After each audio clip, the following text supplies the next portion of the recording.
Welcome to College Football Monday, a Sons of Saturday live show. I'm your host, Pete B, and Sam will be joining us momentarily. But right now, in your screen, if you're watching on YouTube, and you should be, we've got Billy Ray Mitchell and we've got Casey. Casey, what's going on, man? Thanks for coming back to the show. Thank you. Thank you for having me back. Good to see Sam has not been abducted by the drones in Jersey. Hey guys, I just think it's real convenient that we have a foggy day on the East Coast right after these drones become popular. That's all I'm saying. There's been a lot of rain. I guess they don't work so well in the rain. I am in South Jersey. It is drone central up here. We did get some news about a drones on the field, which we'll talk about a little bit later. I think Billy broke some of that down with Coach Holmes last night. Always hard for me to say Coach Holmes for some reason. But yeah, tonight is our live show. We're doing College Football Monday. We're going to get into the playoff tonight. We're going to do some of the changes with the Hokies. Definitely going to do a Hokie segment later on in the show.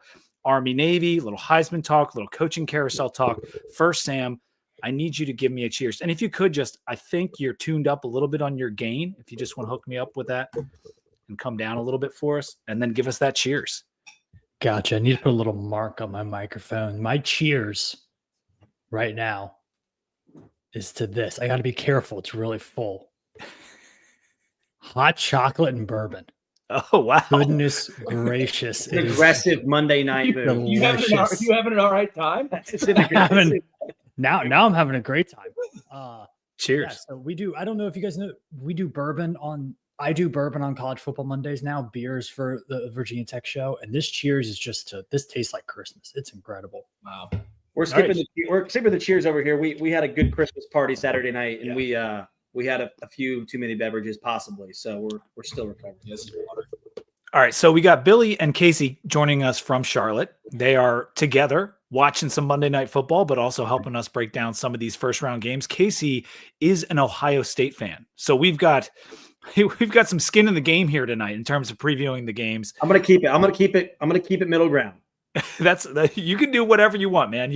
We're fans of the Hokies. We don't always keep it middle ground. So you're allowed to do what you want. And we appreciate you being here with us. My little tease tonight, as I said, breaking down all four games. We will talk Army Navy in just a second, but Travis Hunter wins the Heisman, fellas. He beat out Ashton Jeanty, who put up an absurd amount of yards in a G5 conference. Were you good with the choice, Sam? If I had a vote, I would have voted for Jeanty. I thought Jeanty was the best player I saw all year. The fact that he was doing what he was doing against 8-man boxes a lot of the time, that he did it so consistently through 12 games, blew my mind. I don't think we've seen a running back season like that in quite some time. I think the last guy we could see being that dominant consistently was like Adrian Peterson, maybe. But he's going to break Barry Sanders' record probably. I mean, in significantly more games, but right, yes. right. But he's going to do it. I do get Travis Hunter though. I think if Ashton Jeanty played in a power conference, he probably would have gotten it. I think a lot of people just didn't watch his games. That being said, I think the novelty, and I mean novelty in not a derogatory term. Like I think Travis Hunter did something that we've never seen, or at least my generation has never seen a player play both ways and actually do so successfully. Mm-hmm. So I think that the uniqueness of it almost trumped any statistical thing that Ashton Jeanty could have done. How about you guys? That was so well said, because my problem with this, I have no problem with either guy winning the trophy. I think they were both absolutely fantastic. I saw this from David Cunningham. He said the final margin was 214 points, which was the smallest margin of victory by a Heisman winner since 2009 when Mark Ingram beat Toby Gerhart. The dialogue that bothers me is when people are trying to downplay either player. I think, I don't remember if it was Cowherd or somebody was basically saying, yeah, Jeanty didn't have a chance because he's not playing against anybody. Clearly, that person hasn't watched any Jeanty games at all this entire season. On the flip side, I think the people that are saying, Travis Hunter, it's such a goofy pick. I can't believe that you picked him over Jeanty. Like, I played in high school with Jabril Peppers. I watched Jabril Peppers in Michigan. He thrusted himself into the Heisman conversation by fielding punts and taking some snaps on offense, and he had an amazing year. To do what he did at the level that he did it was so tremendous. And there was another take that I loved I think there's a lot of pushback on the Travis Hunter pick because of his decision to kind of buck the system of going to a traditional blue blood school. Yes, you mentioned he was at Florida State earlier in his career, ended up at Jackson State, goes to Colorado. And I think there's this essence of that rubbed people maybe the wrong way, but I have no problem with either pick. I went back and forth with if I had a vote, who I would have voted for. But I think if you're telling the story of college football this year, which is how I always view the Heisman Trophy, you have to start that story with Travis Hunter, in my opinion. Yeah, I agree with Sam too. If I had a vote, I would have voted for Jeanty as well. It was in some ways a weird year for the Heisman, almost like it was down a little bit, because here's what I'm a little upset by is that it seems like every year the goalpost moves a little bit for what the Heisman is, because this year it was all about Travis Hunter as, oh, he's the best football player, so we have to give it to him. Okay, we could get super technical in the last 25 years. The year Sam Bradford won, was there not some offensive lineman that was a better football player than Sam Bradford? So it's not like it's always the best football player. This year it's a little bit annoying only because we've got a 12-team playoff, and there was 12 teams that could have produced a Heisman as a more impactful player for the season, and we didn't give it to any of those 12 teams. So it's almost like if you're asking me who the better football player was, it's obviously Travis Hunter. Who's the more impactful player to a playoff team this year? It was Jeanty.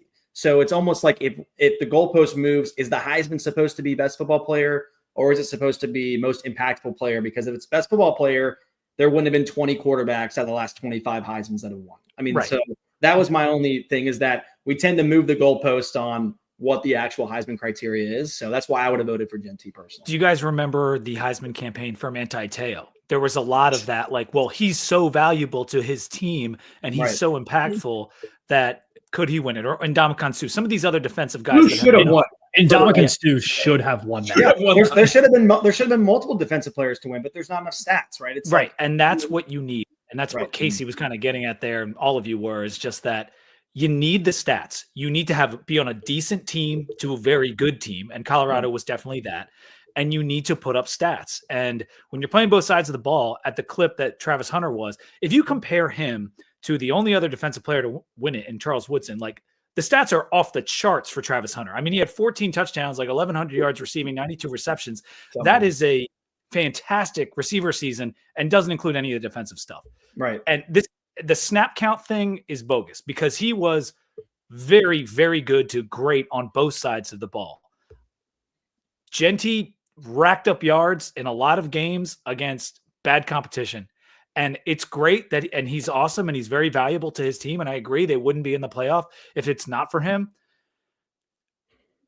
You're splitting hairs. Like, both guys are so worthy of the award. And I think because of the uniqueness of what Travis Hunter was, we never see this. Yeah. You kind of have to just give it to him. Like, but are we willing to say he's the best football player? Because again, that's where it's like, then it only becomes to a certain number of positions, right? Like, only receivers, running backs, and quarterbacks can win the award. I mean, so it's like who won the Heisman the year Laramie Tunsil was playing offensive line? Like, he's probably a better offensive football player than whoever won the Heisman that year. So that's when it gets tough, but I'm fine with it. Quick, just like to connect these two, the last Colorado and the only other Colorado player to win the Heisman, the late great Rashaan Salam in the 90s. Talk about a ridiculous statistical season. He had over 2,000 yards rushing. He had 4 straight games of 200 plus yards, including 362 all-purpose yards against Texas. One of the best college. They played. I don't know. I had a qualm with that one though, Sam, because I wanted one of my Penn State guys back in the day to win that. Kerry Collins and Kajana Carter split the votes. They were both in New York, 2 players from the same team, and Salam ended up winning the trophy. Let's talk about teams that know about sending 2 people there and never winning. That would be Ohio State. So we know that pretty well. Stanford. Another note on just this whole voting situation. Number one, and this is not a slight to anyone specifically, I need to know who's voting on this. Like, there are so many votes. Decana, blame Decana. No, it's not Decana. I'm just joking. I'm joking. I remember when I was in New Jersey, my dad went to a business meeting.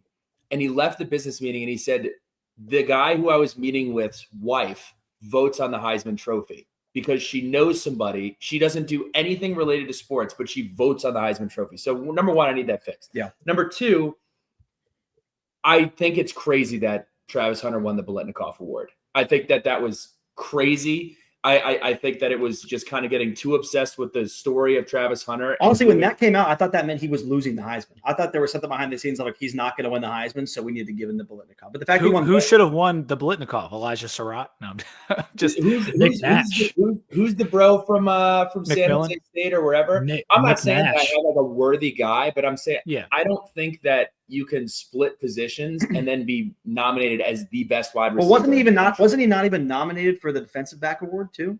So he's a better defensive back than receiver, and I don't think he was even in the room, even in discussion for the best defensive back too. That's what's crazy. Right, but he's an all-conference caliber player at both positions, and and 14 touchdowns as a receiver is pretty damn good. It is. And I get the snap count, like snaps aren't a stat type thing. Like, okay, I get that. Virginia Tech just had to fire their strength and conditioning coach because their players couldn't play half those snaps during a game. And he played every single snap, both sides of the ball. The touchdown thing is a little tough because, again, I told Billy this. There's a lot of teams like this. It's not just Ohio State, but take them as example. You got 4 receivers on that field that aren't seeing 90% of the targets. Like, they're force-feeding Travis the ball in the Big 12 games. So, like, the touchdown stat I get, Jeremiah Smith could have 14 touchdowns if we threw him the ball more, which we should. I'm just saying it's harder when you're on a team. Back to my playoff point, maybe that's why you don't see anyone in the playoff actually getting a look because they're better spread out teams. So you can't win any award without a lot of stats. And so if you have a lot of talent on your team and you're not getting the catches, it's just not going to happen. Nick Nash, as Sam mentioned, was number 1 in terms of touchdowns with 16. Hunter was 2 with 14. Oh, damn. Okay. Well, they throw him the ball every play. That's what I'm saying. They force feed him the ball. I mean, it's like. And Hunter also only played 12 games, as some guys played 13 so far. So whatever. Let's move on from the Heisman. I think we beat that into the ground. Let's talk a little bit of coaching carousel, fellas, because Bill Belichick got hired down at UNC. Rich Rod going back to West Virginia. Pretty surreal watching the videos of Rich Rod going back, and they're showing the old clips. Like, that kind of takes, I know Billy treasures that time in college football, you being a younger guy at that time, and how cool that run was for West Virginia, despite being a rival of Virginia Tech. You got Dave Clawson stepping down. There was even some Michael Vick rumors today about being a head coach at multiple spots. What are your thoughts, Sam, on the Belichick to UNC and the Rich Rod to West Virginia? Do you have a take on one or two of those? One, I think it speaks to the current coaching pool this offseason, how there wasn't a ton of great options for program building. I think that's the first one. 2, are we sure this Belichick thing is going to work? No I don't know. I don't think anyone can be sure, Yeah. but I think they're very excited about it in Chapel Hill. The last few years of Bill Belichick in New England were not good. Like, they were not good at all. There was also a large amount of dysfunction in that organization. There's true. And he brings in Lombardi, who I believe like crashed and burned with the Raiders in his last NFL stop. He's not a young man either. Let's talk about the 80s for a second. Yeah, and they're bringing on Patricia, who famously crashed and burned. Wait, they're bringing in Patricia too, aren't they? I think they are. Well, they're bringing in his son, right? Like, that's part of Washington had a great defense this year. Yeah. But I rolled my eyes for you who aren't watching YouTube. I think there's this thing being made of, they're going to run it like the NFL. They're going to run it like a professional organization. I think a lot of programs are currently being run like that. Whether it's as organized as they're going to have it, I don't know. But I'm curious. Colleges are hiring GMs now, so it's definitely. To that point, here's what kind of drives me crazy. Newsflash, being a GM in the NFL is completely different than being a GM in college. These are 1-year agreements. They're 18-year-old kids. Some of them don't have agents. Like, I'm not overly impressed by like, oh, dude, they got Lombardi in there. There's no playbook for this at all. It's like, oh, dude, we just opened a brain surgery thing. We brought in Einstein. Like, that doesn't mean that he knows how to do brain surgery. So that's kind of my opinion on the entire thing. I'm going to leave West Virginia to you because I know you have West Virginia roots. The Bill Belichick thing, to me, there's a lot of criticism. The way that I look at this is, if you're a UNC, number one, I don't think he's long. I think he's going to go for the record in the NFL, and he has the ability to do so.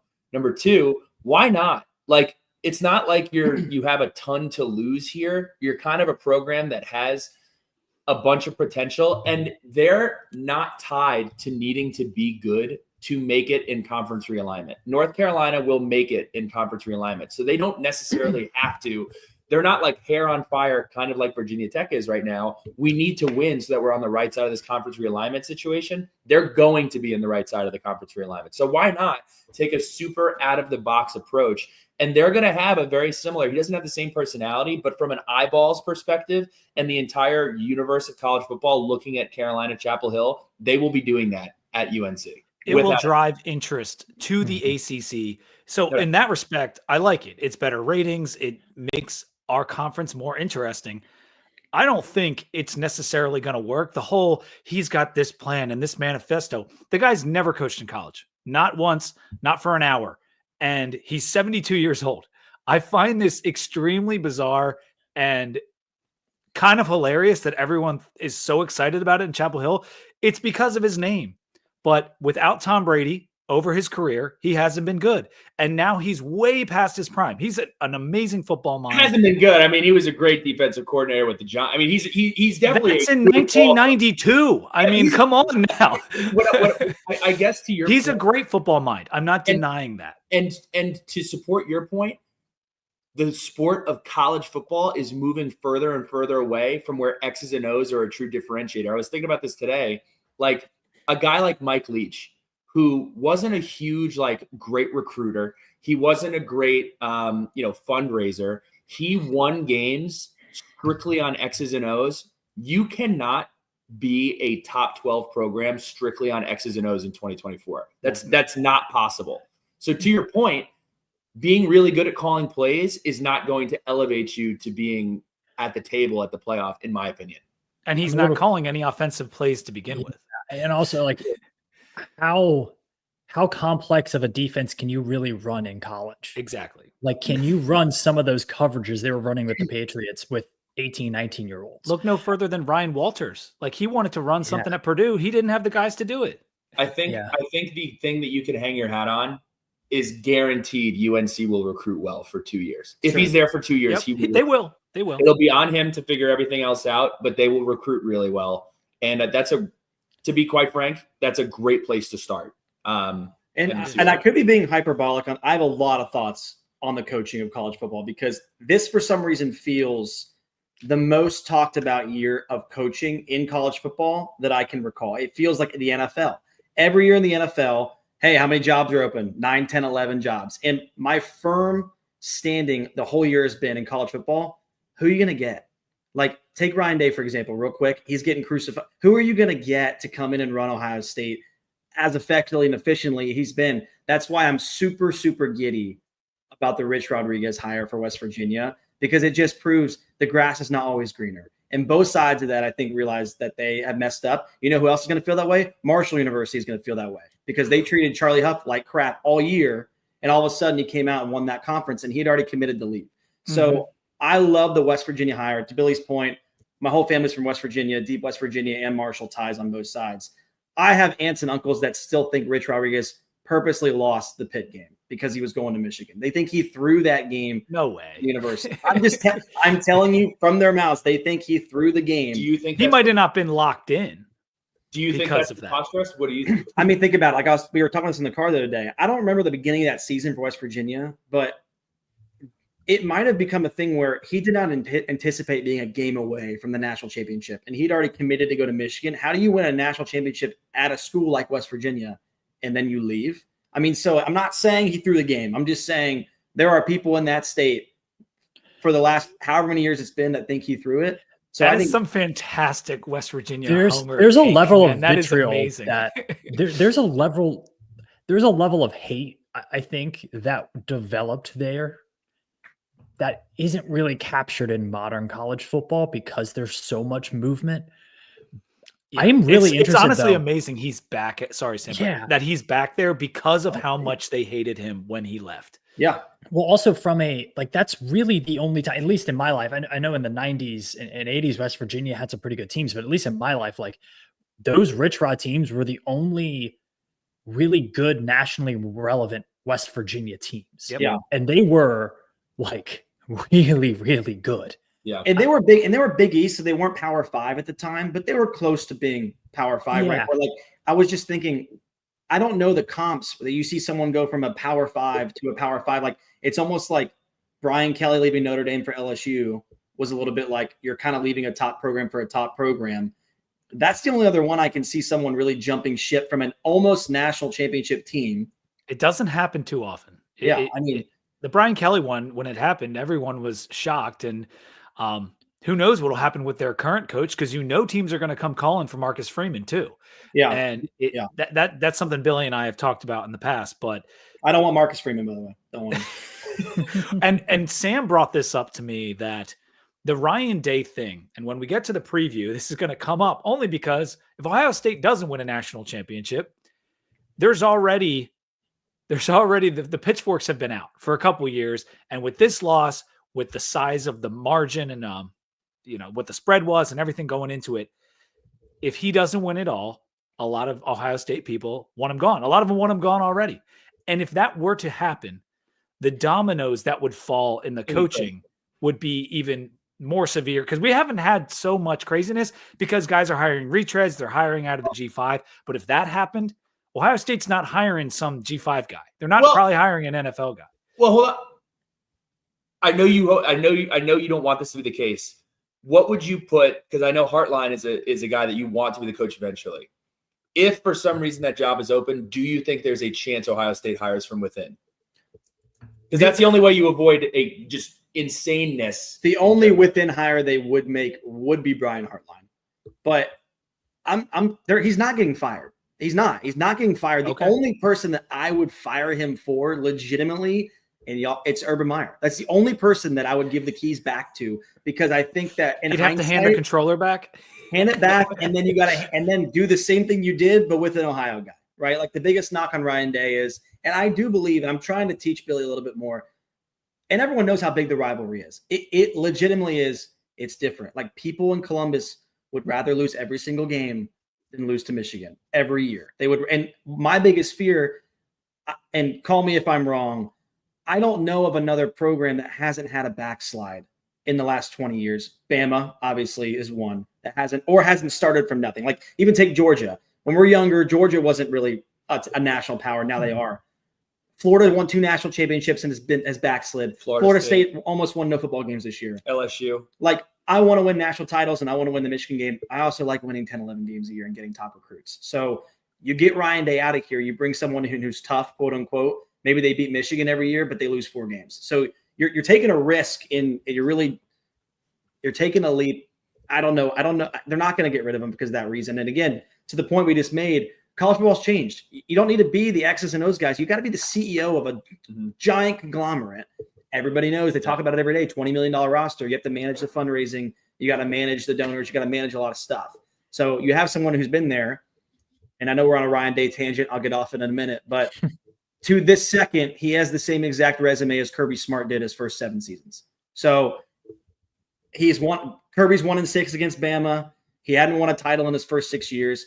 Let's give him a second, and we'll see what he can do. I mean, if he gets blown out first round, maybe we'll have a different conversation, but I think he's fine for now. It's very similar to James Franklin at Penn State. The difference is that Ryan Day beats James Franklin, but they both have this thing where they're extremely successful. They just can't seem to get over that last big hump, whether it's top 5 wins for Penn State or beating Michigan for Ryan Day. My homer argument is that Ryan Day gets to that game a lot more often. So yes, he's got more losses, but he's played it a lot more times than other teams have. Like Penn State's never been to a playoff deep run, right? Like Ryan Day's been there every year. We lost to Bama in the title. We beat Clemson once. We lost. If you play more of those games, you might lose. I mean, so he gets there. He just, it's a good point. But are we moving off of college football coaching carousel? Because we can move off of it. I have one point that I want to make on it, and I've been beating this drum for 2 years now. The difference between what college football coaching was 5 years ago to what it is today is driving people out of the sport. I said it immediately when Jeff Hafley left. A lot of people said, well, he wasn't good. He wasn't going to be there anyway. Okay. You look at Clawson now. You look at Chip Kelly, who went to Ohio State. You look at some of these other coaches who are just like, I'm done. Like Mac Brown, probably should have retired, but he's citing the reason that he's retiring is the job. It is almost like graduating from college as a finance bro and going to work for Wells Fargo. And then they're like, hey, also, by the way, you need to be a daytime plumber throughout the course of the day. Like, it has changed so much. And I think you are going to continue to see coaches who have more in the tank either step away to go to the NFL or step away to take a coordinator job just to get back to doing ball. Like, it's not about ball anymore. And you have been on this. We've had a lot of conversations about Tony this. Bennett. It's killing the sport in so many different ways. But there are guys who aren't going to be able to do it. Like, take Cignetti, for example. He's a perfect fit for Indiana. He could not go handle what's going on at Ohio State. He couldn't handle what's going on at Alabama. He won't be able to do it. He wants to be the ball guy. Like, oh, we're just going to show up and play ball. Okay, that works in Indiana because they're excited to be there. But there is a different level of mental aptitude you have to handle. I mean, Ryan Day's got 24/7 security at his house. It has to be happening, right? Like, his kids go to school and they can't even have a normal life. I mean, that's not stuff that every person's going to be built. But think about the sport in general. I'm talking about like at every level, ACC, Group of Five. Like, if you're a coach at JMU, you're not even coach. You are year round roster, not even roster developing, roster building. Oh, I just won 8 games. Great. I need to go replace 70% of my team every single year. Yeah. That is why, to me, but if you're a JMU coach, you're also looking, where am I going next too? You're not sticking at JMU to build it. That's true. You're looking not long for it. And it is a more challenging job than it was before. It was. Yeah. But the challenges may just be different because you don't have to develop as much if you're Mike Norvell, because you can go hit the portal again. It might not work, but you don't have to. Your development doesn't have to be as good at Ohio State because you can go buy Downs and bring him in. But even teams that are trying to knock on that door too, like I've told Billy, in order for Virginia Tech to become a national power again, you kind of have to dominate the portal for a little bit of time. Like, you have to be, if you're a team on the second layer trying to get back in, you might have to build yourself through the portal, be really good at the portal. Then you're going to start getting recruits from high school after you start winning. I mean, winning will get you better recruits, which gets you more winning later on if you develop them. I also think, Billy, to every guy that has left, high profile guy like a Hafley, like a Saban retiring, like, we've lost a lot of legends. I mean, Harbaugh went to the NFL. Bill O'Brien decided to be a head coach instead of a coordinator.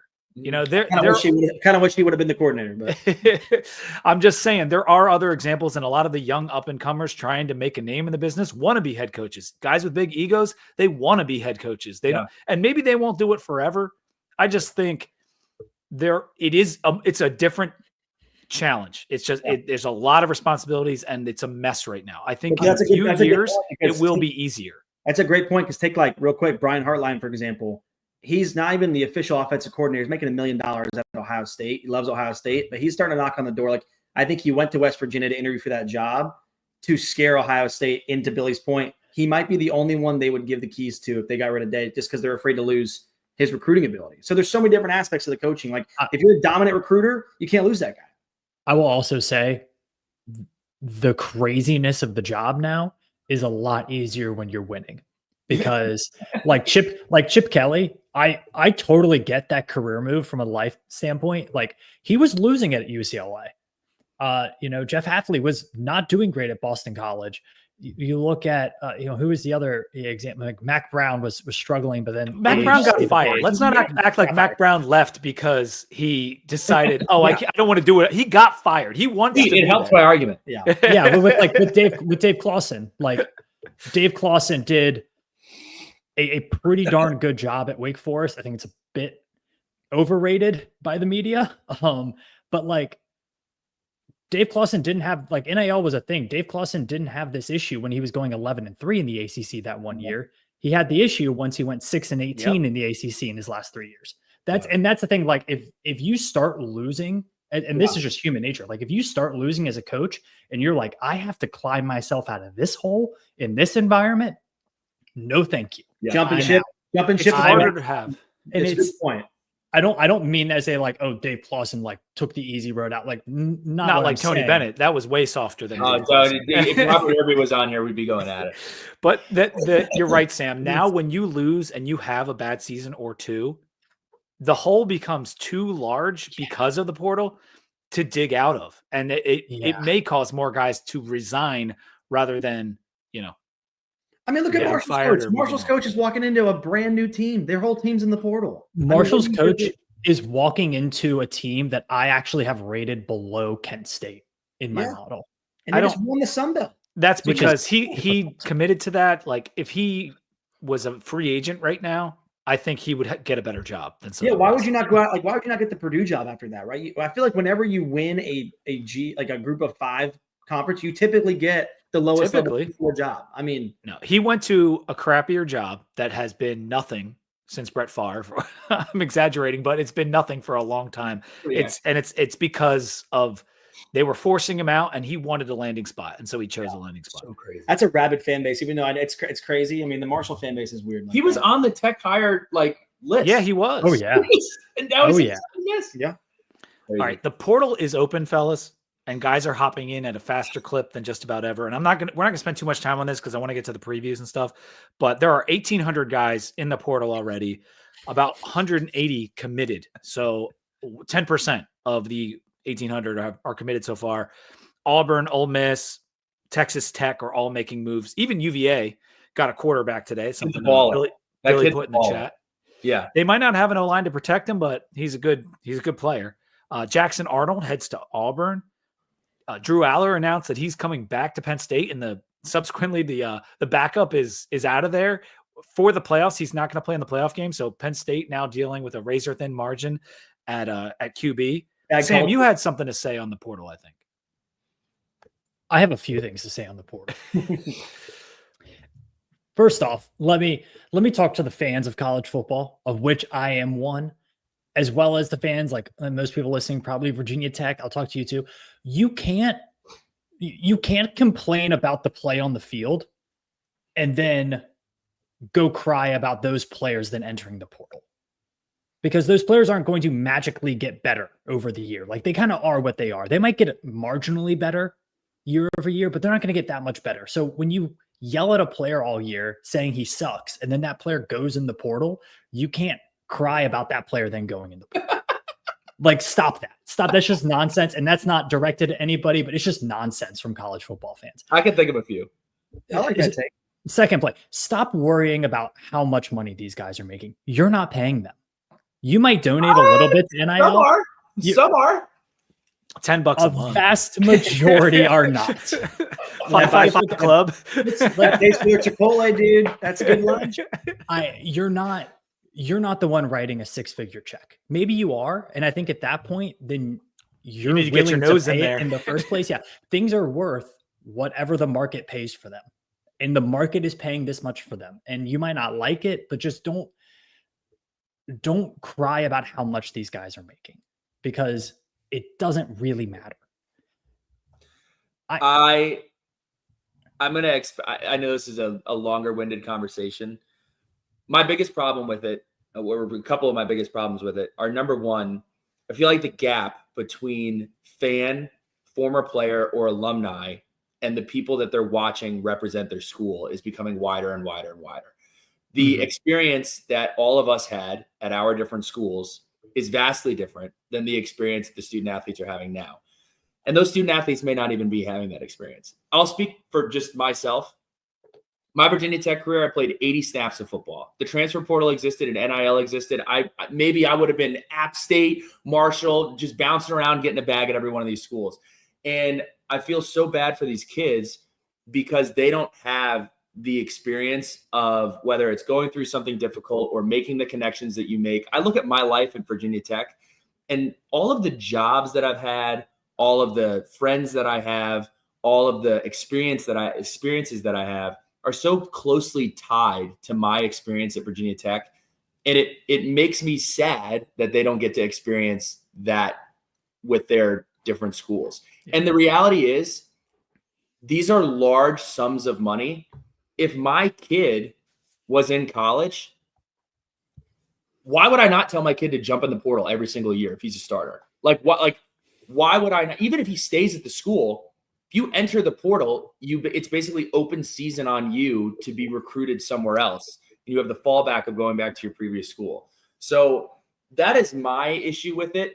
The sums of money thing, I don't like counting other people's pockets. I think that that's wrong. I do think that it's pretty crazy that we have players that are getting paid more money than players that graduated from our school and are in the NFL playing a same position and making less money. I'm not saying that's right or wrong. I just think it's I just think it's hard to wrap your brain around.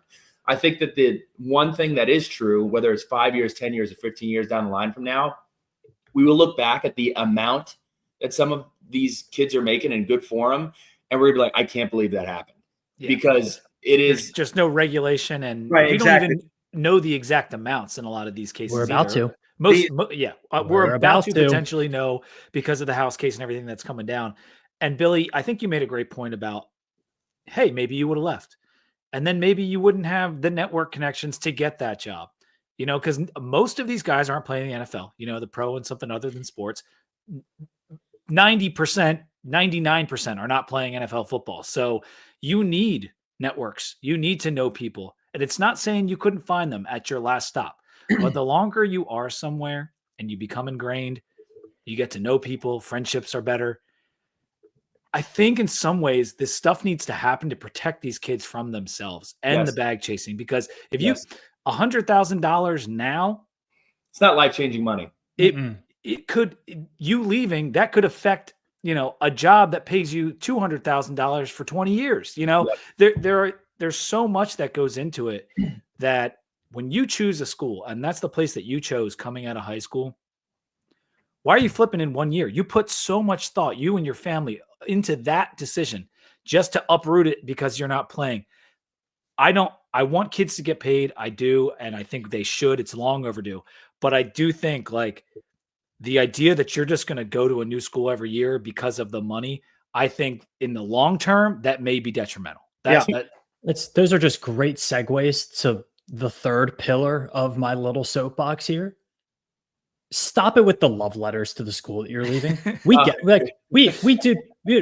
First off, don't lie to us and tell us that it was like the best years of your life. It clearly wasn't. You're leaving. And you don't have to tell us how great you love the school. You clearly don't love it that much. You're leaving. And that's okay. That's okay. Yeah. We know why you're leaving. We know why you're leaving. You know why you're leaving. Don't lie to people's faces on a poorly designed Hayes Fawcett graphic with colored text over a colored photo. Hayes Fawcett getting dragged. Tell me I think you're going somewhere to get a bag. Some of these are personal feelings coming out, I think. Also, God didn't tell you to enter the transfer portal. Right. Your agent told you to enter the transfer portal. Your parents did. You did. Your coach did. God's plan, Sam. But it's really good. It's really good perspective. Really not. It's really not. And it's these kids, I feel like they have so many voices in their ear that have no idea what they're talking about. Well, so can I say something? Then also, if you ever switch jobs, I don't want to see the LinkedIn post saying thank you so much to whatever systems for the best years of my life. You won't. Yeah. But do people? I'm there to collect some personal news. but also, I'll bring this back. We're missing the other half of this because there are a lot of kids that leave for the right reasons because they are 5 stars. Like Aaron Nolan jumped in the portal today. He's a 4 or 5 star guy that's never going to see the field at Ohio State. I mean, he's got to leave. He's not leaving just for money. He's leaving because they had a conversation. Hey, you're not the guy next. You got to go. And Devin Brown is also leaving. He's going to the portal. He's staying through the playoffs because the culture's better Ohio State than Penn State. And he's going to play backup quarterback. But he's got to go too. So there are parts of it where I hate – because this happens at every level. D3, there's D3 baseball schools that bring in 100 kids. Okay, there's about 11 to 15 people. They got to leave too, right? They transfer all the time because they're being told, hey, you're the guy. And then they show up with 6 other 5 stars. So there are half the times that you do have to leave. That's why the portal was created. Like NIL and the portal both were created for the right reasons. It's just shocking to me they opened the floodgates the way they did with both of them with zero regulation, to your point, Pete. How did you not see this coming? I mean, it can be a great thing. Do you look at the Heisman winners and how many of them have been transfers? They got to the right place and they ended up winning the Heisman. And there's a lot of success stories.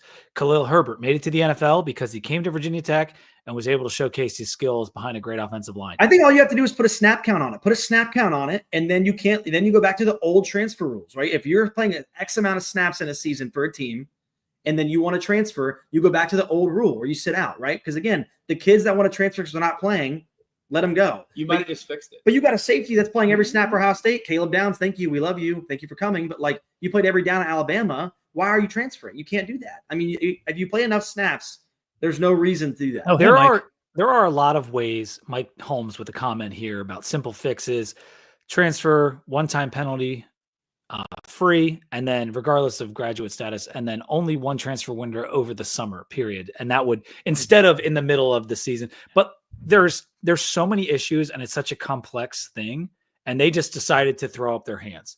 And that was the wrong thing to do for the NCAA and everyone else involved. And once we have contracts, which cannot be far away, this will be different, and hopefully for the better.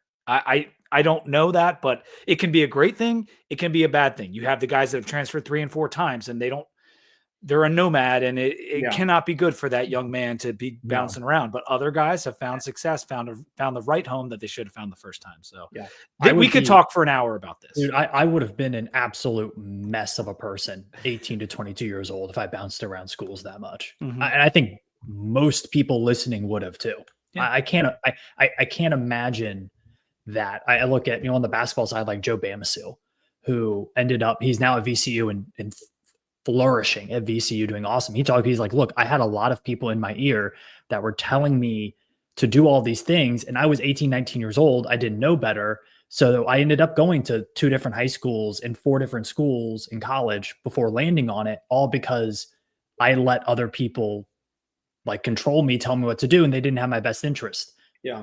And you can't always blame the kid.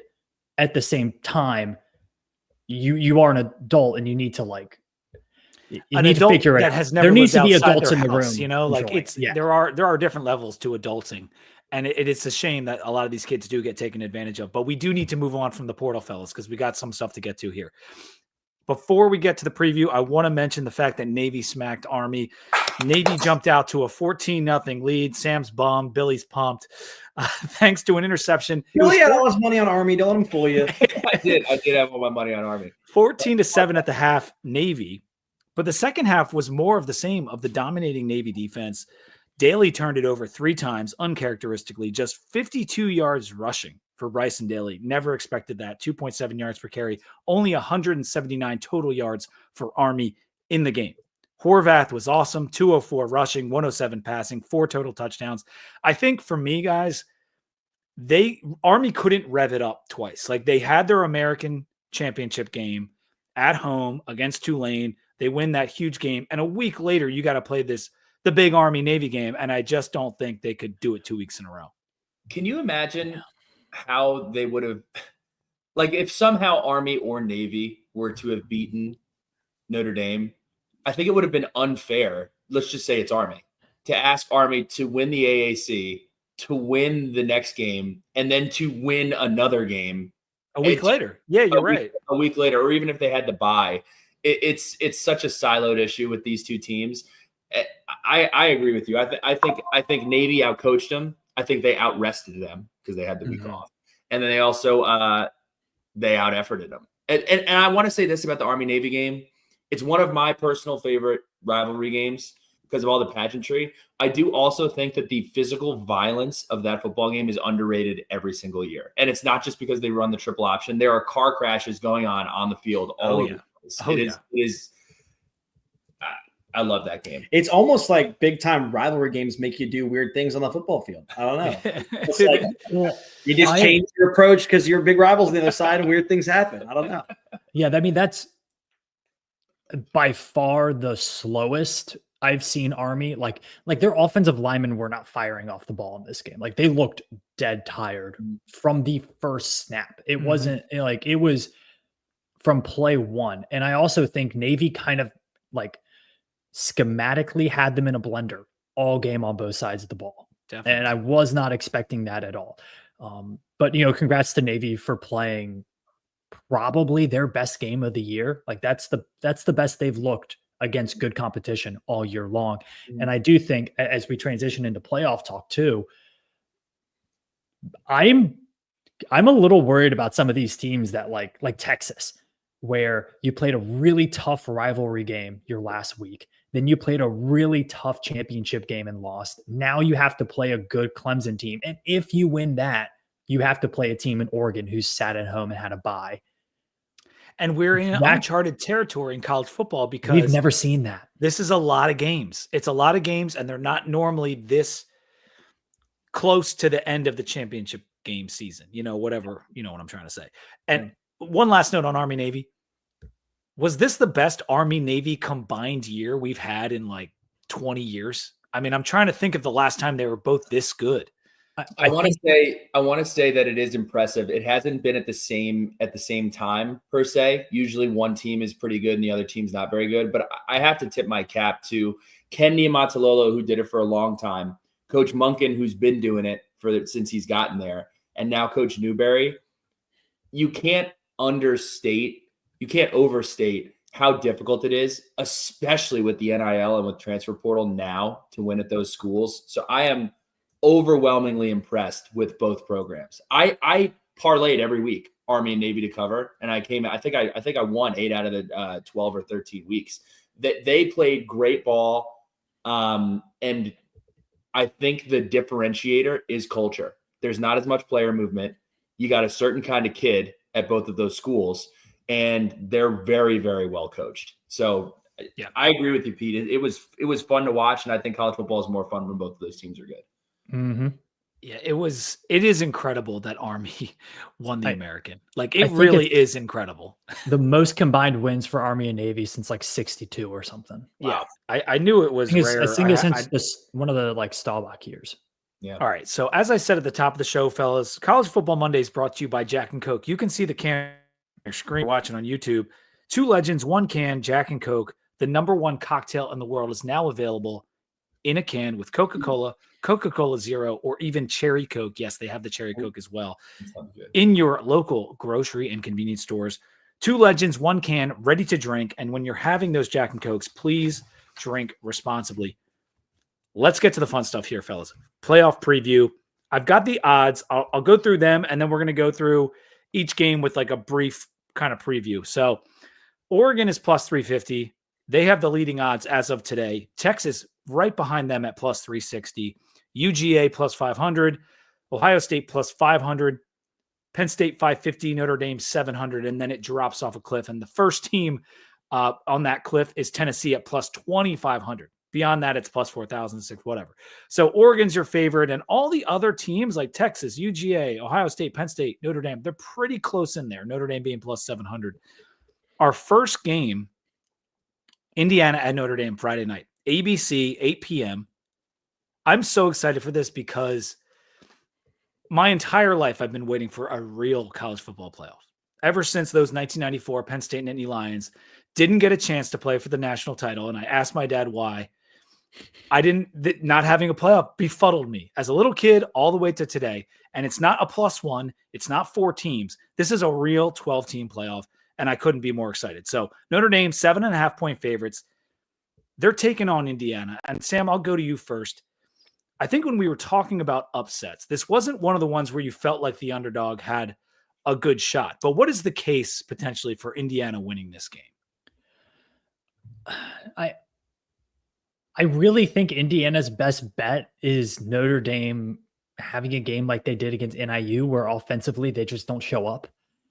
Because I look at this Indiana team and they've played really 2 high athlete opponents, right? They played Ohio State and Michigan, and in neither of those games did their offense look very good. In both of those games, they got beat up on the line of scrimmage. Now they're playing a team in Notre Dame that I think is at that level, if not above Michigan, on the line of scrimmage and with their athletes. And that Notre Dame defense is probably better than Ohio State and Michigan both this year. Like, I don't know. Like, this matchup does not look great for Indiana. And South Bend is like, we don't talk about it in terms of toughest places to play in the country. But if you look at their record, their home record against the spread, their home record straight up, like one of the best home field advantages in college football, especially since Freeman got there, but over the last decade and a half. I think this leans Irish big time. It's going to be a gross, yucky Midwestern weather game. That leans Notre Dame, and I think their ability to run the ball I think this could be a huge Riley Leonard game. I think people forget how good Riley Leonard is, and he's been really, really good this year. The only thing I'll push back on there, Sam, is that the two things you mentioned the weather. They're playing an in-state rival, right? So someone from Florida's not coming up there to play them. And they're playing an in-state rival, which means that Indiana's probably going to bring fans to that game. I mean, so it's like the home field advantage is obviously beneficial from you're not traveling. You get to do a similar routine before the game, but it's a Friday night game. You got an in-state rival coming to play you. I just think, well, that point too, to Mike's point, having 3 weeks to prep and the other way around, when was the last game Notre Dame played? It's been 3 weeks since they played, right? So you got both sides of that, being that Sig's got 3 weeks to prep and Notre Dame hasn't played in 3 weeks. So I love that this game's on Friday night because this is kind of I was hoping for a lot of Big Ten SEC matchups, just selfishly. But when they announced this game, I couldn't have been more excited an in-state. When was the last time those two teams even played? They don't play. They don't play very often at all. I can't imagine they've played any time since mid 2000s. Billy, do you have any edge on this game? What are your thoughts? I am not a believer that Riley Leonard is the formula that's going to win this game. I think the formula that's going to win this game is Notre Dame can run the ball in Indiana. I think that's kind of just how I see it. And I think if Indiana has a chance to win this game, it's if they're able to stifle that Notre Dame rushing attack. But the more that I think about it, the way that I look at games like this is I try to think of how many scenarios are there and what types of games will have to be played in order for X team to win. I don't see a lot of paths for Indiana to win this football game. Indiana does have a top 10 Heisman finalist on their team, so let's not forget about that. Who? Their quarterback finished like number 7 in the Heisman. I did not know that. Yeah. Rourke.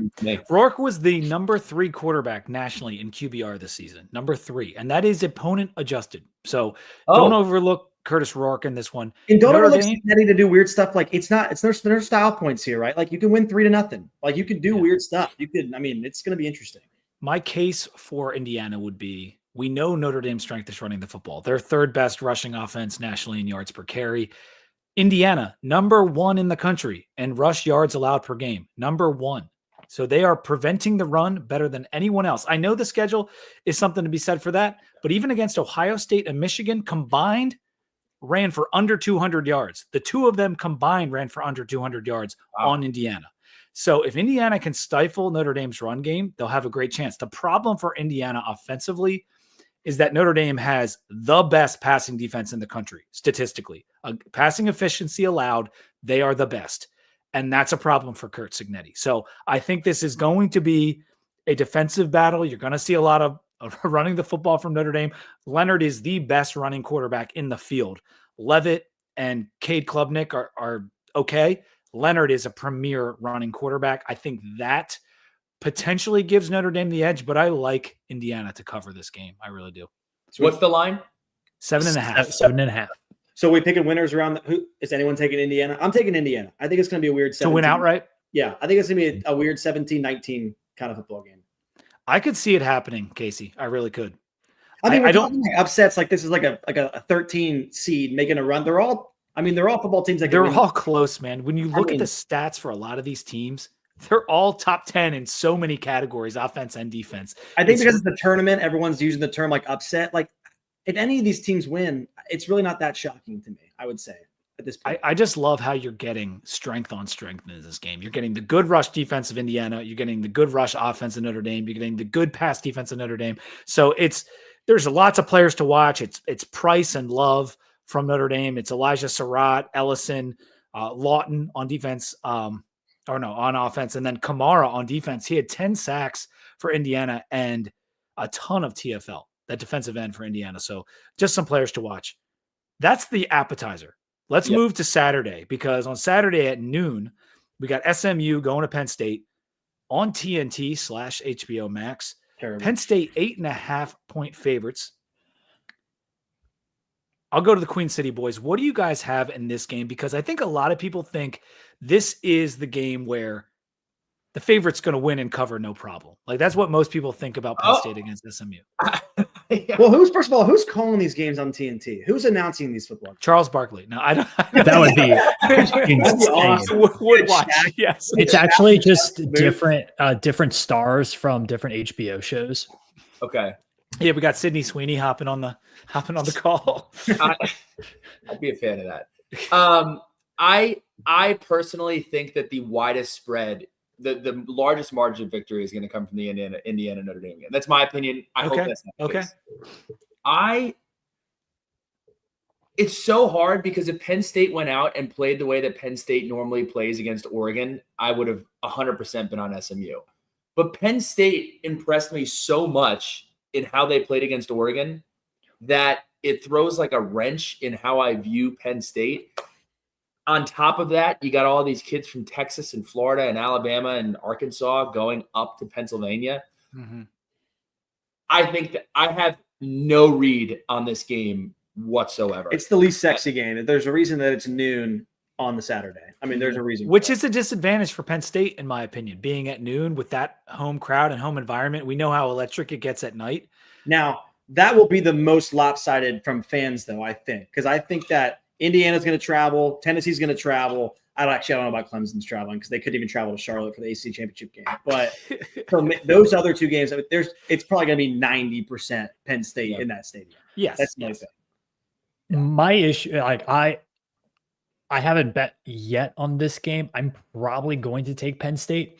My fear with this for Penn State is they just played the best game Penn State football has played in a long time, and they lost. Do you get a repeat of that performance? I don't know. But I kind of see your point about the weather and the stadium, and I think weather is a bit overrated. Definitely overrated. There are players from Florida and Texas on Penn State too. Definitely right? overrated, yeah. These guys practice inside. Yeah. Okay, so let's get. I do think once it gets below like 30, that's when it kind of starts to become a like physical issue. Like my hands are really cold and I might not catch the ball, or like you're warmed up and your muscles are ready to go, and then you sit on the sidelines during a long drive and you get cold up. Like that's when it could make a difference. I'm leaning Penn State in this game, but I'm a little bit worried that we just saw the best that Penn State has, and I don't think they're going to have that performance again. It's almost too like I was thinking Oregon's undefeated. They're the number one team in the country. Are they giving us a little bit of playbook on that they give up points against good offenses too? Like they're not shutting down top offenses. I never expected Penn State to score nearly 40 points. I think it might have been more of an Oregon issue than a Penn State. I mean, they had wide open guys. I mean, I agree over the middle. So that's why I think this is going to be a closer game. I think it's going to be like a 23-24 game, and I don't know who's going to win it. I just think it's going to be kind of those low 20s close game. That game, the Oregon and Penn State game, broke me in a couple different ways because I never expected Penn State to give up all of those slants and just let Oregon shred them over and over again. On the flip side, I didn't expect Penn State to score that many points. Yeah. And it was weird. It was so weird because like Oregon, Drew Aller should have been sacked 12 times. And he just refused to go down. It was one of the most incredible performances. He played a good game. I think there's massive holes in the Oregon defense. I mean, again, Ohio State played average that game and they scored 31 points. I mean, so it's like on the road.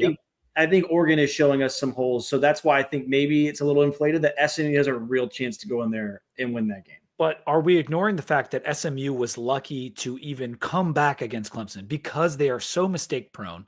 They have continued to show that throughout the season. They're a good team. I think they're good. They're like Miami.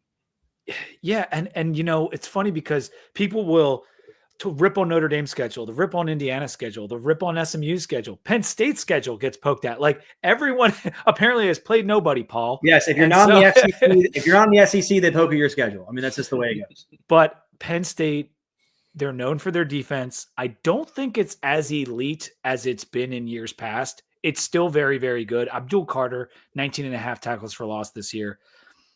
SMU has a sneaky good rush defense, though. And we know that Allen and Singleton, right? I'm getting that name right. Yeah. Yeah. Singleton and Allen from Katron Allen was amazing in the last game as well as Singleton. 650 yards combined this year and 13 touchdowns. That's something that SMU has to slow down. And on the flip side, it's all about stopping Kevin Jennings. And I think Penn State can. I like Penn State to cover. If it was at night, this would be a slam dunk, lock it up for me. Penn State win and cover. I'm not so sure just being earlier in the day. If it happens to be like a warm 50-degree day, Sam, I do think that would make a difference. I really do. Yeah, this is going to be a weird, tough game because it is very much of like Penn State has to beat SMU, but I think they also have to beat the narrative that surrounds their program. And I think we're about to talk about another program and another coach that kind of has that same issue going on. Mm-hmm. And it's like, do you in a game of this level, if the playoff game, you have to beat more than just the other team. Like you have to beat your own expectation because there is such a lead up to this game. Like it's not your normal 1 week of prep. This is like a month of prep for this game. I think it's really interesting. I would also point out that Penn State now doesn't have a backup quarterback. Yeah. If Drew Aller gets hurt, Yeah. it's curtains. It's absolute curtains in this game. And he is a guy who he puts his body on the line a lot. Make sure you're watching Tyler Warren in this game. If you watch college football, you know about Tyler Warren, but he's a freak of nature. 88 receptions as a tight end this year, over 1,000 yards. So fun to watch that guy play. He's really, before the Oregon game, I would have said that's their explosive play guy, their tight end. And they found some other ways to move the ball because the running game is working so well. But Tyler Warren is the key for Penn State to score and put up points. So. I think Penn State too also has the most pressure on them in round one because they got the easiest, quote unquote, easiest draw. They also have the coach. Because even to your point, Sam, if let's say they win this game, is James Franklin really off the hook for winning? It's not like it's not the biggest game he's going to play. I mean, so it's like he's going to have to win multiple of these games to really get that monkey off his back. So the most pressure is on Penn State in the first round, I think. If he loses to SMU or Boise, people will be coming for him because those are teams that Penn State should be better than in terms of college football hierarchy and just on the field what we saw this season. Penn State was ranked higher than both those teams all season long. Depends on how they play too. Like if Aller throws 2 picks, like again, sometimes the coaches get a little bit of bad. Like if you turn the ball over, what are you going to do? But so if they play clean, I think that they'll win the game. Warren is the backup QB. We did see him do all kinds of different stuff behind center this year. So that's definitely a possibility, Mike. Let's move to Clemson at Texas. This is at 4:00, also on TNT. Texas, big 11.5-point favorites in this one against the ACC champs. Sam, what do you think about Texas being the biggest favorite among these first round games? First 4. It's weird because I feel like it's warranted with Clemson's performance this season and Texas's. Like Texas at points this year has absolutely dominated teams. And in fact, I think in that Georgia game, if you look at any sort of advanced metric, they played better than Georgia for a lot of that game. Their only issue was once they got like inside the 35-yard line of Georgia, they weren't able to score touchdowns, right? That's kind of your fear. They haven't been a very good red zone offense all year, and Clemson is coming in playing with house money. So it's a really weird game from a betting perspective with the 12. I do think Clemson has been kind of outplayed in 2 straight games now. And now they're playing the toughest opponent that they've played, and they're playing it in a true road game. I don't love that. And I also don't love the fact that they still can't really tackle because they couldn't tackle Lenore Sellers. They couldn't tackle anybody for SMU for 3/4 of that game. And now they have to go up and face Texas's wide receivers and running back core that are as athletic and shifty as they come. A little bit worried about that. So 12 is a lot of points to bet. But I do think Texas should probably be favored. Something like 9.5 to 10 makes a little more sense. When you get to 12, now you have to beat them by like 2 touchdowns. And that's very different than beating by a team by 8 or being a team by a touchdown and a field goal. Real quick before I go, I want to give you the chef hat and I want to give you the spatula and I want you to cook on Sark and cook on Texas. So the question coming into tonight, me and Billy, is like, is Texas good? I mean, like, are they a good football team? Because I'm thinking about these teams. Everyone wants to look at when you lose games, who you lost to, right? But let's look at the games that, like, Texas has played Georgia now twice, and you had another how many weeks to get ready for that Georgia game, and you kind of got cooked again. So from the Sark perspective, people are ready to give him the great title. He's not proven anything to say he's a great coach anywhere he's been. He's got a chance to play a team for the second time. Looked like they were inept for the second time against the same team.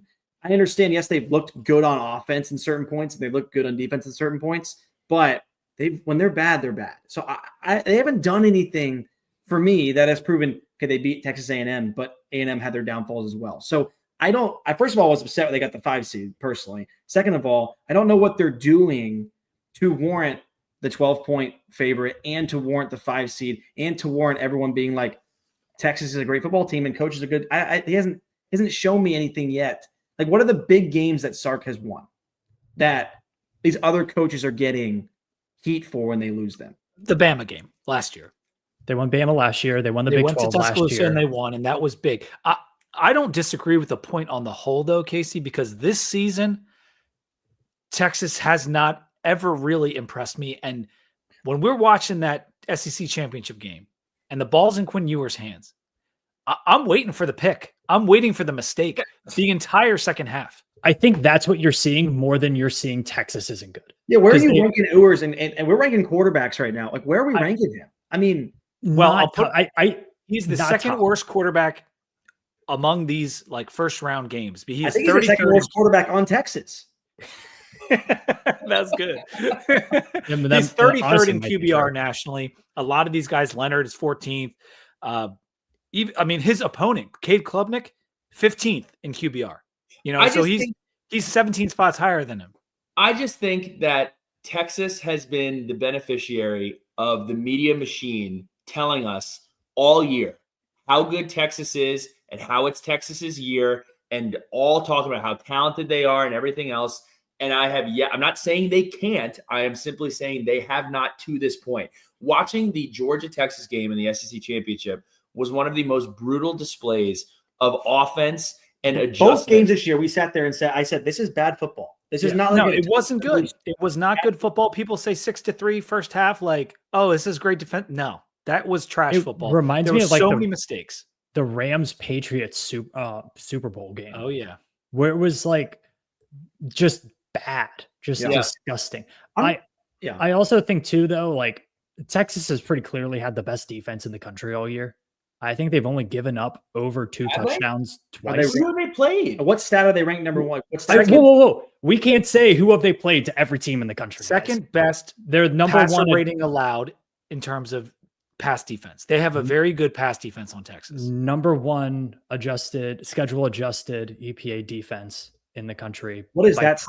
That went over my head. What is that schedule adjust? What was it? Well, let me simplify it for you, Casey. We're pulling stats out of nowhere here. It's like, the number 2 scoring defense in the country. They only allow 12.5 points per game. Sounds like there's bad quarterbacks. They're number 1 in yards per play against. Yeah, it's an objectively good defense. You can take the schedule into it, but it's a good defense. But you know what? Quinn Ewers is the issue. Is the issue, Sam. And Clemson has a good defense too. And it's not Brent Venables Clemson. I get that. But TJ Parker, the defensive end, has 19 tackles for loss. That's 4th nationally, tied with APR. He has 11 sacks, tied for 7th. Klubnik is a good quarterback. I just think this line, to Casey's point, it's all about perception. It's perception. Like it's the Longhorns. They were in the playoff last year. Clemson got lucky to win the ACC. I get all that. Clemson can win this game outright. They absolutely can win this game outright. And taking the 11 on the spread, I think, is the easiest pick of these 4 games. When was the last time? And I know there are a bunch of people here listening that don't like Dabo Swinney, and I'm a Dabo Swinney. I'm a Dabo Swinney guy. I like Dabo. When was the last time that he could genuinely walk into a game that had this much meaning to it and be little old Clemson again? He is in a position to where he is little old Clemson again. It's going against Texas. It is exactly like it is his origin story that he is getting to relive after he built this program into a national contender. I love Clemson to cover, and I like Clemson to win the game. And if you're thinking on this stage, Billy, when the nuts are on the table, who would you rather have as your head coach? Clemson and Dabo, who you've seen win national titles?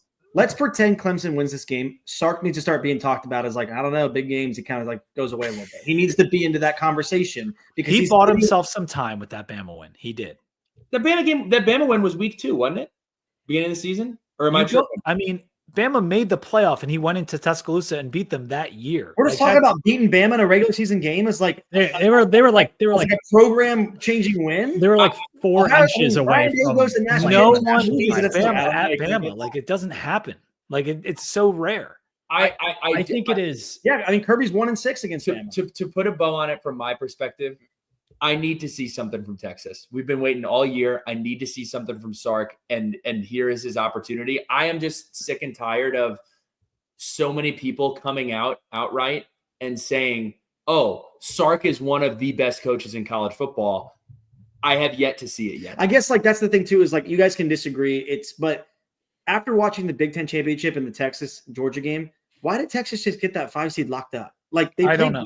I don't know. No, I'm with you. I'm with you, Casey. I don't think either Georgia or Texas, and this might piss off anyone that's an SEC fan watching, I don't think either of them are very good. I really don't. And now you got Georgia playing with the backup quarterback. And guess what? That was good enough to beat Texas with the backup quarterback for the entire second half.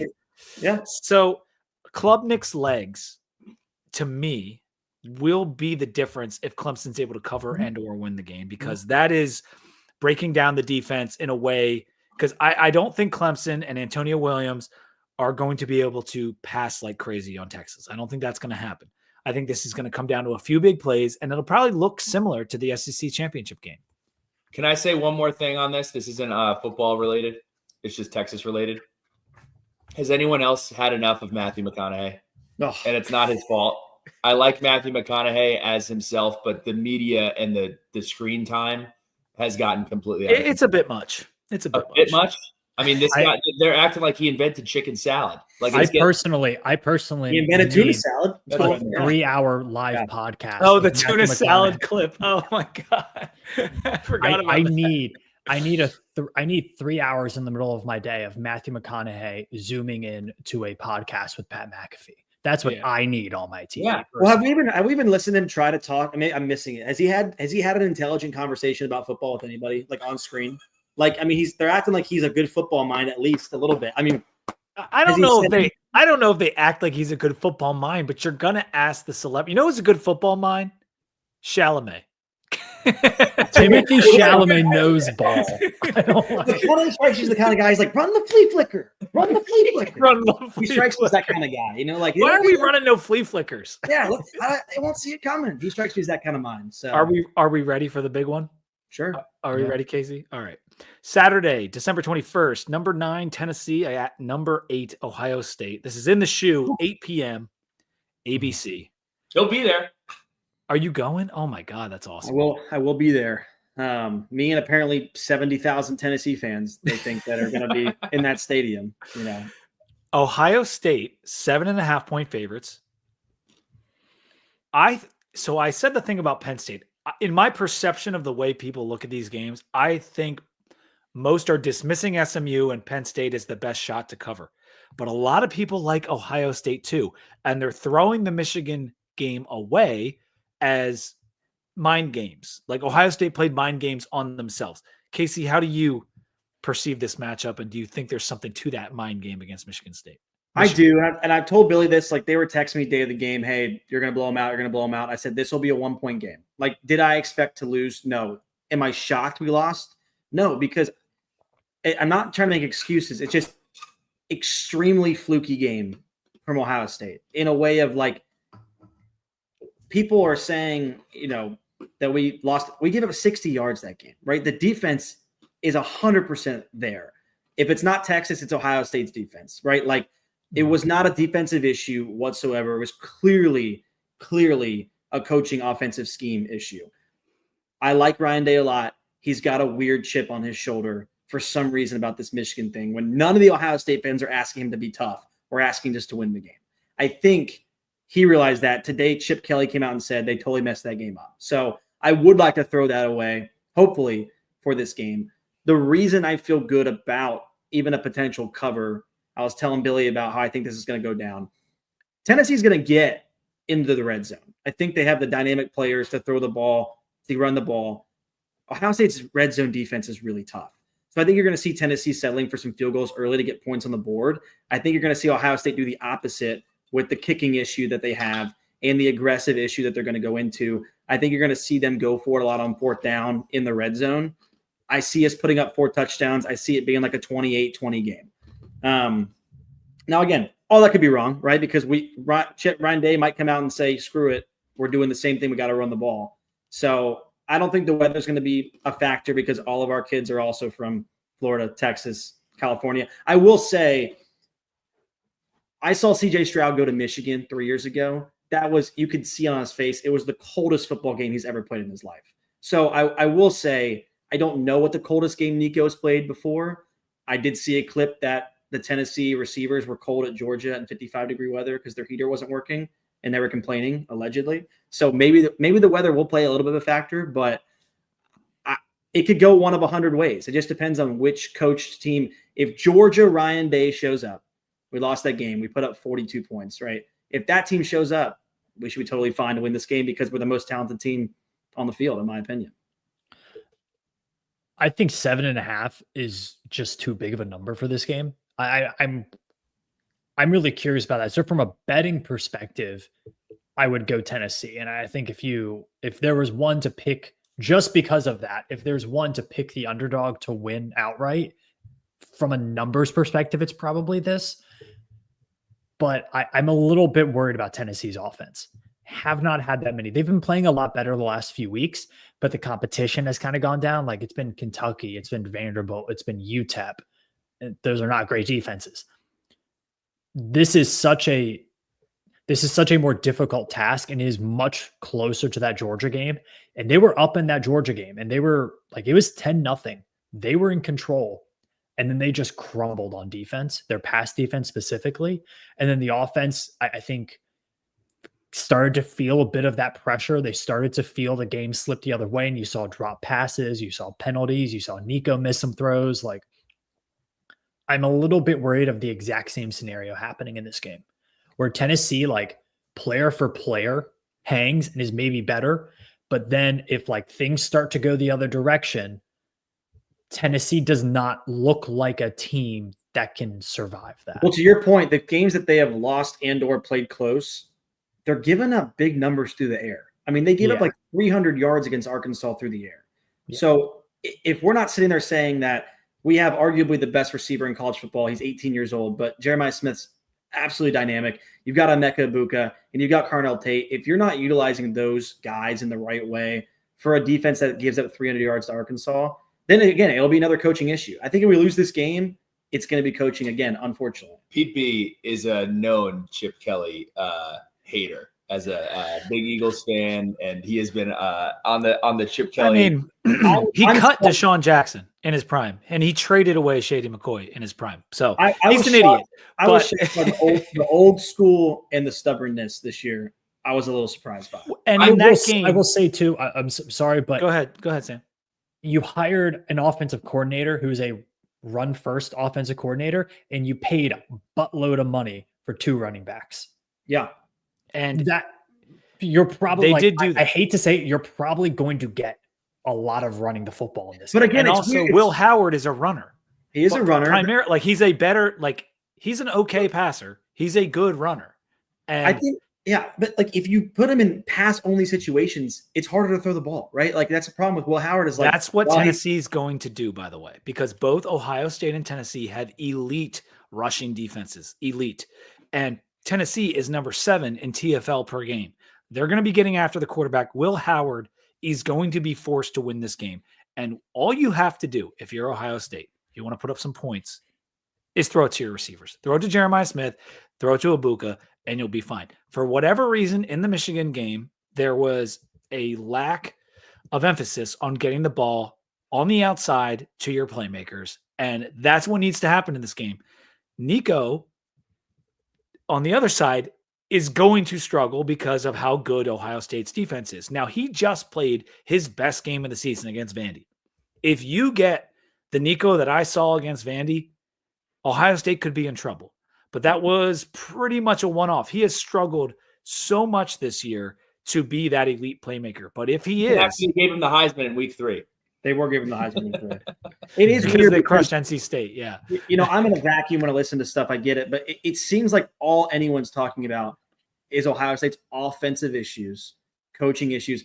I mean, we're forgetting they're like, if not Texas, Ohio State's got the best defense in the country. They have the best scoring defense in the country. I mean, so the defense, it's weird to say that defense can win this game for them, and they might have the best offense in the country when they're clicking. So, I mean, the team is there, the players are there, everyone knows that. It's just going to be. I don't see Tennessee getting in the end zone 4 times. I can see Ohio State getting in the end zone 4 times. I think that'll be the difference. I think Ohio State will be able to shut down Samson. And if they shut that down and put it all on Nico's shoulders, it's going to be a long, cold night. And I'm going to take Ohio State to win and cover. Let's go to the predictions overall. All right, guys, because I think we're pretty much good on that. I don't want to ask. I will say on that real quick. There's a great sure. bet Billy and I have looked at every game we talked about. If you're comfortable taking Indiana, SMU, Ohio State, and Clemson, it's 10 to win 650. I'm just saying. I mean, any of these combinations could happen in this game. So if you're looking at a parlay to roll just on money lines, I mean, any combination can happen, but that one could happen and it pays out pretty big. Yeah, I will also say from a betting perspective, books have never seen college football playoff games. All of these teams are good, right? We can nitpick who's better, who's worse. All of them are good. With how big the spreads are at like touchdown or more, taking all of the underdogs money line, not parlaying them, just taking each one money line. My guess is you'll probably not do too terrible. If you just bet them all the same amount. If you bet a unit for each team money line, and here's a nugget, might have a shot. A nugget real quick. These are home games, but they're also in a way, they're more like championship games. Like Tennessee is going to have a video that they play as if it was like a Big Ten championship or SEC championship. There's different things that are going to go on that it's not going to be a true road game. To that point, it's almost like when Virginia Tech hosted the NCAA regional in women's basketball. They're not allowed to do their typical thing. If Virginia Tech was playing a home game, they would not play in our stand. Like I haven't got to confirm that we're getting our same like band pregame. Like I don't think that's all completely ironed out. So the biggest advantage will be that you don't have to travel. You get the same walkthrough morning of, day of, but that could be something to keep an eye out for. Yeah. So looking at this bracket, I have it up on the screen now. We've talked about Penn State having the easiest path.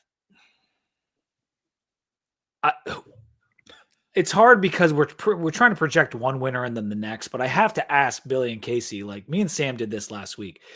If you're picking your championship game today, what would your championship game picks be? And maybe the homerism is hard for Casey. So let me just say this. You can't pick Ohio State, Casey. Who's coming out of that side of the bracket? I think the 8-9 game, I'll put it this way, the 8-9 game is going. I really do. Okay. Because I think that's the toughest first round game. I think, and I could totally eat crow on this in 10 years. I don't know if we're going to see like a 15-0 national champion in this format. Like the fact that Oregon doesn't have a loss yet, it might end up hurting them a little bit because they haven't lost a game. It's really hard to go undefeated through this bracket, even if you get a bye. So I think whoever wins this Ohio State-Tennessee game is going to beat Oregon. So I think whoever's going to win the 8-9 game is going to go because they're going to get a big emotional win, whether it's home, whether it's road, and you start getting a little momentum. Like Ryan Day said, like it almost would rather us be playing this week than getting a bye based on what happened against Michigan because you have to go out there and just start playing football. And Oregon's been sitting there on the sidelines for a little bit of time, and they've been cracking a little bit defensively. So I think Oregon, you've heard it nationally, they got a bad draw. I mean, that road that whoever's it's going bad. through, It's terrible. Yeah, it is. It'll be fixed because of this. But I don't have a problem with Dan Lanning. I don't have a problem with Oregon. I think they're running into a buzzsaw no matter who they're getting off of that. Ohio State going to play the Rose Bowl or Tennessee playing the Rose Bowl. I mean, both those fan bases will be jacked up to play in the Rose Bowl. I think that from that side of the bracket to not be a homer, whoever wins the 8-9 game, I think is going. So what is your final though? Yeah, who's coming from the other side? It's like the NIT versus the NCAA tournament. Looking at this bracket, it's like it's two different sides. But I would probably just take Georgia based off Kirby Smart being the only elite coach in the field, proven to be an elite coach. Okay. So I think it'll be Georgia and whoever wins the 8-9 game. I had an answer, and it was a boring answer, and I'm going to change it. Okay, I like just changing it up for the sake of that. Let's do it. We're a podcast here. Get a takeout. I'm going to go Ohio State and Notre Dame. I think Notre Dame has an opportunity to go against the Georgia team that's beat up. I think Notre Dame has looked awesome for the exception of the Northern Illinois game. And this like Boise, Penn State, SMU situation, like we're saying, oh, Penn State has such an easy path. Actually, Boise has a pretty damn easy path. So I'm going to go with Ohio State and Notre Dame. What I think is a little peculiar that I'm going to do here is I'm going to have Arizona State in my Final Four. I think that Clemson is going to beat Texas, and I think Arizona State is going to beat Clemson. Arizona State sitting there waiting for one of those teams is a dangerous proposition. They're playing some of the best football in the country. And I will say also to the Oregon point, we haven't seen a playoff to know how much of an advantage is it to have this bye. We just saw this with Army where they win the American and then they try to play a really important game versus Navy and they fall on their face.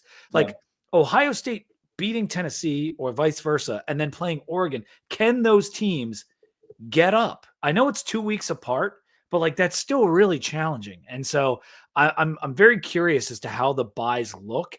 And if all the buy teams win, then it's like, okay, getting the buy is essential, but not that this format's going to be long. For think about Oregon too. I've seen some years where no one's talking the fact that Dylan Gabriel was in New York. I mean, he flew cross country to New York. He's eaten steaks for about 4 nights. I only say this because Troy Smith did the same thing. He came back after the Heisman ceremony about 10 miles an hour slower against Florida and got tackled by a lot of D linemen. I'm just saying, like, there's a lot of stuff that happens between these games. It probably is a slight disadvantage for Oregon to be sitting there waiting for explosiveness coming your way, whoever wins that game. Yeah. Can I say one thing real quick? It's just the story. It's the storyline of this bracket that I'm so perplexed by. The coaches, you have the been there and done that's of Dabo and Kirby. You have the top level guys who have no title in Franklin, Day, and Freeman. And then you have the new and supposedly elite group. And there's one guy who stands Why out. is Marcus Freeman not in that group? That's a good question. Marcus Freeman's 10-4 against like top 20 teams. Just pointing that out there. Yeah, he should be in the landing category. Just putting that out there. So then you have the new and supposedly elite. People talk about Sark as being elite. People talk about Heupel as being elite. That has happened for 2 years. Mm-hmm. That absolutely has happened. Then you have Dan Lanning, who I do believe is elite. And then you have Dillingham, who is starting to get that kind of rumbling. He's done a really good job at Arizona State. And I think Dillingham and Freeman and Lanning are like a group. Okay. Like those 3 younger guys are a group, in my opinion. It's shocking that Marcus Freeman is getting a pass for this Northern Illinois loss at home. Like no one talks about it like it's that big of a deal. I mean, he lost because they beat the shit out of everybody else. Yeah, it was a bad Saturday. There's no doubt about it, but they never had another bad Saturday. Like there was not Virginia Tech, dude, 2014. Yeah. That hurt, Pete. Yeah. I have an Oregon future, and I'm riding it. So Ducks in the Natty. I think the Ducks. I agree with Billy Ray. I think Arizona State beats winner of Texas, Clemson. Yeah. I just don't like. I think there's going to be an upset that doesn't make sense. I think it's going to be that one. I think they play. I think they play the winner of Notre Dame, Penn State. Georgia has been playing with fire all year long, and I don't know if Georgia has the dudes that they normally have. They don't. And I'm a little worried about that. They could still win because they have the bye and they're Georgia and Kirby's a great coach, but they don't want to see Notre Dame show up. They really don't. It would be Kirby's most impressive title, I think, if he wins. Yes. There's a lot of impressive title paths here to talk about. I think Oregon over Notre Dame is what I see. That's on my vision board. And we said, Sam, I didn't think we'd be in this position where Notre Dame would have a real good shot at a national title, especially because they were not able to get the bye. We've known that for a long time. But with this field, and they're really not being an elite standalone team, Notre Dame has as good a shot as just about anyone. Their odds, they're longer than some of the other teams, but I don't know, man. If you can beat an Indiana team that played almost no one throughout the year and then play Georgia with their backup quarterback, that's about as easy as it gets to get to a semi. And I think too, like people are talking about how tough Oregon's draw is. I think from a travel aspect, that's the toughest part because, they play it their last game, they play at home, and then they travel to Indianapolis. Then they travel to Pasadena. If they win that game in Pasadena, they got to travel to God knows where they're going to host the next game. I think they've already beaten Ohio State. Tennessee has lost a few times here and looked pretty inept on offense a few times. And if they look even the slightest bit inept against Oregon, it's curtains because Oregon's going to drop 45 on that pass defense. So it's a tough draw, but it's not a tough sell on Oregon making it to the title. It also feels like everyone's okay with them not winning. Like it's almost like they should have a lot of pressure on them to win this, though, right? Because like they're the team that hasn't cracked, and they've never won a title. Like if they don't win it this year, it's like when are we going to start talking about them as like the Bills? No, this is landing shot. Like this is landing shot. They're 12-0. They're the number 1 seed. I think they're my pick to win the Natty. Like that's what I'm picking Oregon. I know that's chalk, but I don't care. They're just relentless on offense. And there's going to be, but if you look at these teams, which offense are you terrified of in this field? There isn't one. Like or Oregon. That's it. That's the team who I think is going to win. So I'm saying like, no, there's not another offense out there. Like then again, Penn State put up 38 points on them. So Arizona State, if Arizona State is winning a football game in the fourth quarter, they're handing the ball. But you can argue that for like again, I'll sit here and be a homer. I mean, if Ohio State's offense is clicking, they're an elite. I mean, they're elite offense. Like if any offense is clicking correctly, you could be afraid. I think it's them and Notre Dame, Casey. I think those are the two other offenses that when they're at their best, they're nasty. Yeah. And so, but Ohio State, you have to admit, they didn't slam the door on any of those lesser teams as much as they normally do this year. It feels like they were holding back. Like it's almost like I'm hopeful that they're holding back for some reason for this moment, right? Like what are we holding back for? That's a good point. I thought they were holding back for Michigan and they weren't. Well, that's what, honestly, at one point they usually save everything for Michigan, and I'm like, okay, like there's nothing to save there. I mean, what if the opponent didn't actually matter and Ashton Jeanty just like runs through people's faces for 200 yards? No one said the word Boise State yet to this point. I mean, what if? Because that's a really good. They have Boise State has a good pass rush. They have 2 absolute lockdown NFL corners. Great strength coach. They have actually. You're talking about running quarterback. They might have the best running quarterback. Strength coach. They have nothing to lose. They're going to play a team in SMU or Penn State who have both played a lot more football games than they have. Boise State rested their starters for most of the second halves of these Mountain West games. But they also beat Wyoming by 2. Like I cannot. And Notre Dame lost to Northern Illinois. Thank you. You're right. They won games and their only losses to Oregon. You're smarter than this. Laramie, Wyoming, 7,220 feet up in the air. I agree. It's a tough place to play. How many of you agree with this comment? Just thinking about it, there's 12 teams in the playoff. There are 4 teams with significant pressure on them to win a title. Mm-hmm. And there's 8 teams that are kind of just happy to be there.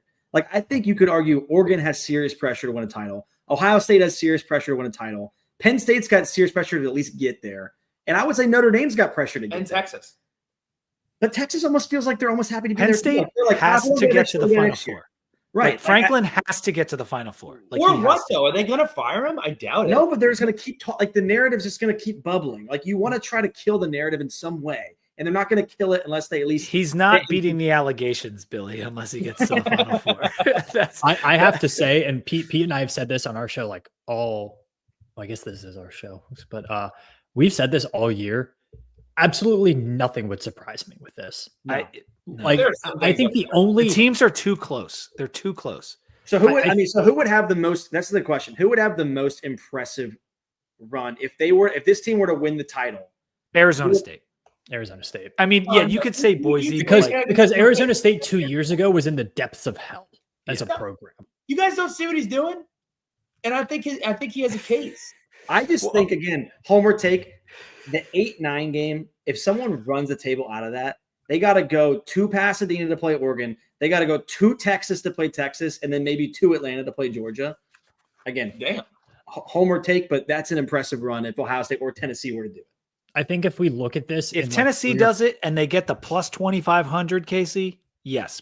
Ohio State is plus 500. Ohio State is the most expensive. I know that you got to play the games. Okay, I'm glad you brought that up, Sam. By how much money? Like $1 million? Because Tennessee's paying their quarterback alone $8 million. Ohio State's not paying a single player $8 million. So we're all paying our players here pretty high money. Let's just call it a spade a spade. I think it would be by far more impressive that Arizona State, coming from the depths of hell that Herm Edwards put them in, would be crazy. Sure. I think Boise State as the G5 team would be crazy. But this is not the road, though. You're talking about the story. We're talking about the games. And also, both those teams do get a bye. I'm just saying they have to win one less game to do it. Then I think winning it's 4 maybe games SMU. seems like impossible. I know like, Ryan Day is like so Ryan hard. It's only 4 games. I'm like, it's 4 games. You have to win. That's a lot of games. It's a lot of freaking games, a lot of freaking stress as a fan. I do go wonder. I do wonder, one of these teams is going to have an injury that pops up, and I think that might decide. Like Clemson is down to their 3rd string running back. I don't think we talked about that. I think someone in comments brought it up too, which is a good point. Like Maffa's not healthy. Maffa can't go, at least right now. Maybe at game time he can, but Maffa can't go. What was that? He's not playing? I think Maffa might play, but he's far. He's from been 100%. not good for several weeks. And their backup running back, who gets a lot of, is like their scat back guy, has torn ACL. He's not playing. There are a lot of teams banged up, man. Ohio State in their starting center, who was an all-conference player. He won that award for best team in the country, which is crazy. And that's why Ohio State's rushing offense has been struggling the last 4 or 5 weeks, among other reasons. They played different competition, but running into the 2 NFL defensive tackles that Michigan has probably wasn't the best idea. It's really unbelievable. I mean, because even so, like I think Judkins and Henderson's both skill is hitting off tackle. Like they weren't even hitting them off tackle. They're like going up off the guard. And I'm like, it's just weird. Yep. It was really weird, man. It's like, I almost sickly hope it was some kind of fake joke that we can come back from. Is Carson Beck being out? I mean, it's why I'm not enough. Yes, I'm sorry, Sam. I talked over you, but yes, Carson Beck being out, not talked about enough. It's bad. why I'm not picking Georgia to win at all. And I know that Carson Beck wasn't good. And the only reason they won the SEC title, I think, is because he got hurt. But you know because what? Could it be without the juice of Stockton? I don't think they win that SEC title. What? Because it could be an upgrade because there's less pressure, right? There's less focus on the quarterback. Look at like it could be an upgrade. I think Stockton might not even know his last name. Dude, it reduces the ceiling, though, Casey. That's kind of where I'm at. Like, yes, it might raise the floor. It really might. Yeah, but it reduces the ceiling. We have I'm not going to out his name, but there is a funny rumor going around that the Cavender twins have a hex on Georgia right now, and it's unsurmountable with the Carson Beck thing. Look, the Carson Beck. Every time I've watched Carson Beck, he's been awful. And the games I haven't watched him, I've been told that he played well. Yeah. I have not seen a complete game from any one of the SEC quarterbacks that are playing in this playoff. No. Ewers has been bad. If I'm Sark, could Manning start? We're getting out of control. No, he's not starting. But here's an interesting point. If you're Georgia, take the 1 and 2 seeds.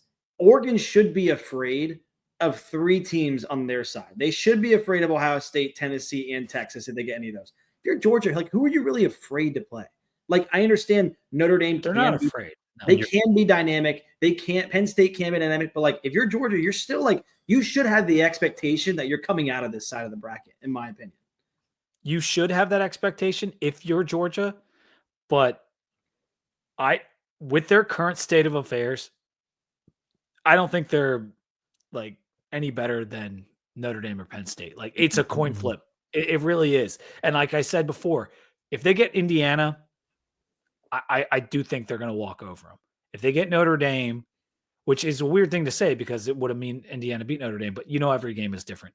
I just think Notre Dame provides a very stiff challenge and veteran leadership that could go toe-to-toe with Kirby and that team. I agree. If Notre Dame gets out of the first round, I do think that first round game is really weird draw for them, dude. I think that being against Indiana in the state of Indiana, I don't know. I think they're going to lose that game. Like, Indiana is good enough to win 1 game. They're not good enough to win 2 is kind of my. Well, who are they getting if they win? Who are they getting next if they win that game? Georgia. They're getting Georgia. They go straight to Georgia? Yeah. Good luck with that. Yeah. They don't get Boise or SMU or, No, they're not reseeding. So yeah, it's all set up that the winner of SMU and Penn State will get Boise, and the winner of IU and NU I personally think it would be very college football for them, like after the first round, to just completely re-rank the teams arbitrarily and then play it again. Right. And then like just get the keep committee doing that. together and then do it again. Right. Well, that's about it for this. It was fun. We broke it down for a lot, and I am envious of Casey's position having my team in the college football playoff. I am not envious of like that 4-hour stomach ache you're about to I endure. told Billy because I was like, dude, I'm so excited. I was like, the excitement for me ended when the draw came. Like, I'm not excited. Like, I'm laser focused. You're going to war. On my team. Like, Christmas will be ruined. I will say, not to be hyperbolic, and I try to explain this to my wife. I'm like, Han, you don't understand.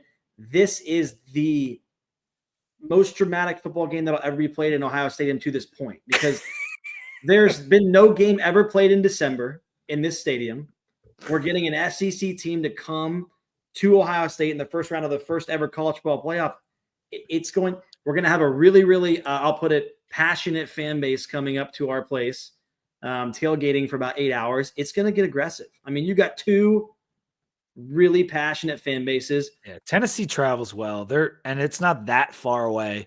So it's so cool that we're getting this and that it's on campus in round one. Like the only difference between the two programs is one of them has 2 titles since 2000 and one doesn't. I mean, that's the only difference. Yeah. Well, what's the total since like 1978? You both have like 2 or 3. Tennessee, there's been 5 presidents since Tennessee's last SEC title, but that's the way it goes. Hey, listen, talk your shit. Hey, I just gotta win or lose. You better get ready to hear Rocky Top a whole lot, and it's not going away. I don't think they're going to be stuck in your head. I don't think they're bringing their full band. Doesn't matter. Does not matter. It's going to be Smokey. It's going to be a fat guy. It's going to be a fat hillbilly in checkered overalls. It's going to be screaming. I think there's been so much stuff talked that our band's probably going to play Rocky Top at the end of the game if we win. I mean, they're apparently going to take our goalpost to our river, so I'm excited to see that. I like Ohio State in that game. Is that even close? I don't even think the river's close to the horseshoe. The Scioto River's right outside. On the banks of Pangea, it's right there. Is it? I haven't been in Columbus in quite a while. You're welcome anytime. It's a great sports bar scene. That's, as Billy said, not since 2014. What other program can sit here and say that? Like, well, you haven't won a title in 10 years. I mean, okay. I mean, like, it really is crazy. No, I wasn't talking about the title. I'm talking about us. I'm talking about I would welcome you guys there every year. If it lost to V team and a title, I would welcome you guys there every single year. You know what sucks? You're welcome. Is some Tech fans would be like, I'd sign up for that.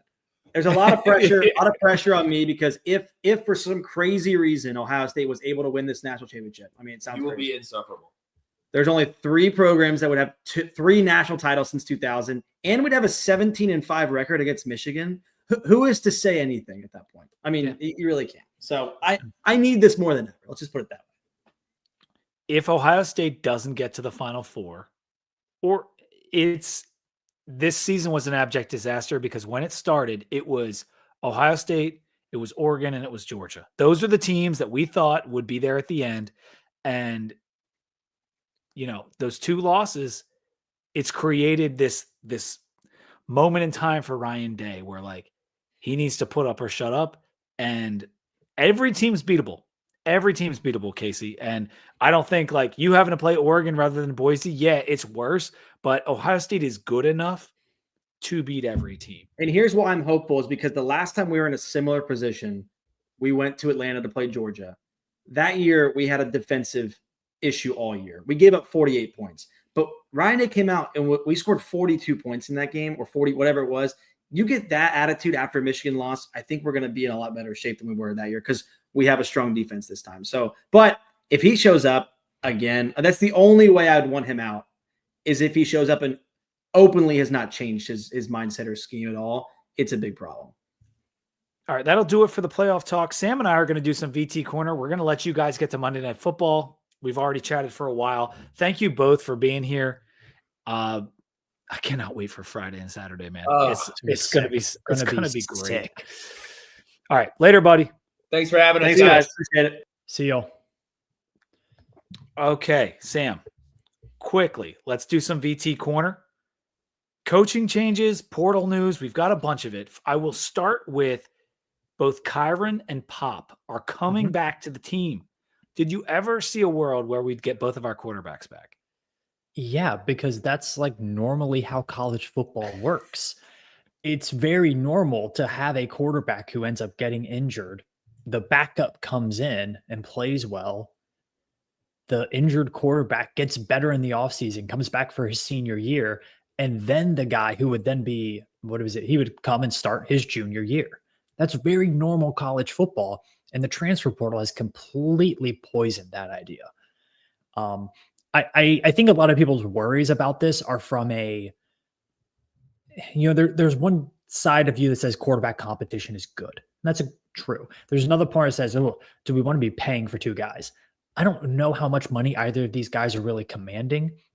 And I think with the $20.5 million of NIL and plus whatever donations on top of that, I don't think financially it's too big of a pull for Virginia Tech. I think it's just a net positive all around. I'm curious to see what Pop looks like in this bowl game. And I know we don't normally say that about bowl games, but this is a very good Minnesota defense that should be pretty up to snuff. And he'll be throwing to a lot of the guys that he'll be throwing to next year in the wide receiver core. So yeah, there's a lot of practice left to practice in this case. So we'll see. And also the transfer portal is a 365 thing. So it is never set in stone. I would say the idea that we're getting both of them back is surprising in this day and age. I understand what you're saying. Yeah. Yes. I'd agree with that point. Yeah. I just figured one of them would be like, you know what? I don't want to mess around with the competition. I'm going to this other team. I want to start whatever. This is great for Virginia Tech to get both of these guys back. How much we're paying them, I don't know. How much they could command, I'm not sure. But to get this competition is good. Now, here's the key, Sam. Next year, when the season starts, play the right guy. And I think that we've seen enough good from both gentlemen that if both are fully healthy, they could both be the right guy. They could. But they're very different styles and very different ways that they operate on offense. And so all I'm going to say is Tyler Bowen's got to get it right. And if both of them make it to fall camp. Now, because we could see, spring happens, there's a clear guy who's ahead and the other guy leaves. But for right now, I'm very excited to keep the talent in the room. We still have Davie Belfort and the two freshmen coming in. So we have 5 guys for 2025 right now. And I do like the fact that we're going to be fostering some competition. We did fire 3 staff members late last week. You and I have not had a chance to talk about this on a podcast yet. We discussed the possibilities, but not the actual thing. So defensive coordinator Chris Marv is out. Offensive line coach Ron Crook is out. And strength and conditioning coach Dwight Gall is also out. Were those the right firings in your mind? Is that enough? It is for the season we just had. I think it makes sense. I don't know if it was the only course of action. I think different people are going to have different thoughts about what the right course was. I will say this, coaches these days need to check 3 boxes. They need to be able to recruit. They need to be able to develop talent, and they need to be able to be forward facing, right? They need to be a promoter of the program, get people excited about the program, the shaking hands and kissing baby stuff. Ron Crook really didn't check any of those boxes, right? He was not recruiting at a very high level at all. And he brought in 2 portal guys and neither of them saw the field, right? The talent didn't get better year over year. And he's not the kind of guy you're going to throw out there like you would a JC Price, let's say, for media and for public relations purposes. So I just think it made sense from that standpoint. Nothing was really working. And that's not to say that Ron Crook can't coach offensive line. He's been successful in the past, but it just wasn't working here. Chris Marv, I think, is a guy who checks 2 of those boxes. He's a guy you can throw out there for PR relations, a young guy. I think he could recruit to a point, not an ace recruiter by any means, but he was getting guys who could play. was not developing talent though, especially at the linebacker room. Those guys just hadn't improved that much. Brought in a transfer at Mike, didn't really work out there. It just wasn't working. And too many late game failures. Right. And Pride hinted at that, not even Mhm. hinted. He mentioned that during the presser. Yeah, I think that's probably it, because if you look at Virginia Tech's defensive metrics year over year, they actually improved greatly. I don't know if people are familiar with Sharp Football, who's a big company that does a lot of football analytics, and NFL teams will contract them out. They had Virginia Tech as the number 10 defense in the country in certain areas. The fact that Virginia Tech was rated so high and still had these late game collapses kind of just shows how egregiously bad they were at some of these late game adjustments. You look, Vanderbilt, they weren't prepared for that game, and Vanderbilt ran the same plays on them all game. Rutgers ran the same play on them all game long. It's on our YouTube page. Coach Holmes did a breakdown of it. The same play, we couldn't fix it. And we had the guys to fix it because they ended up defending it pretty well against Georgia Tech. So you had the guys to fix it. You just didn't make the adjustment in game. Miami, you couldn't get a stop in the fourth quarter. Syracuse, you couldn't get a stop in the fourth quarter. And it was the same play over and over and over again. It was an RPO with a slant down the middle. Couldn't stop it. Duke, busted coverages to start the game. Guys were not ready to play. It's just like the game prep and the in-game adjustments were so bad. I don't think you could really rationalize keeping that staff together.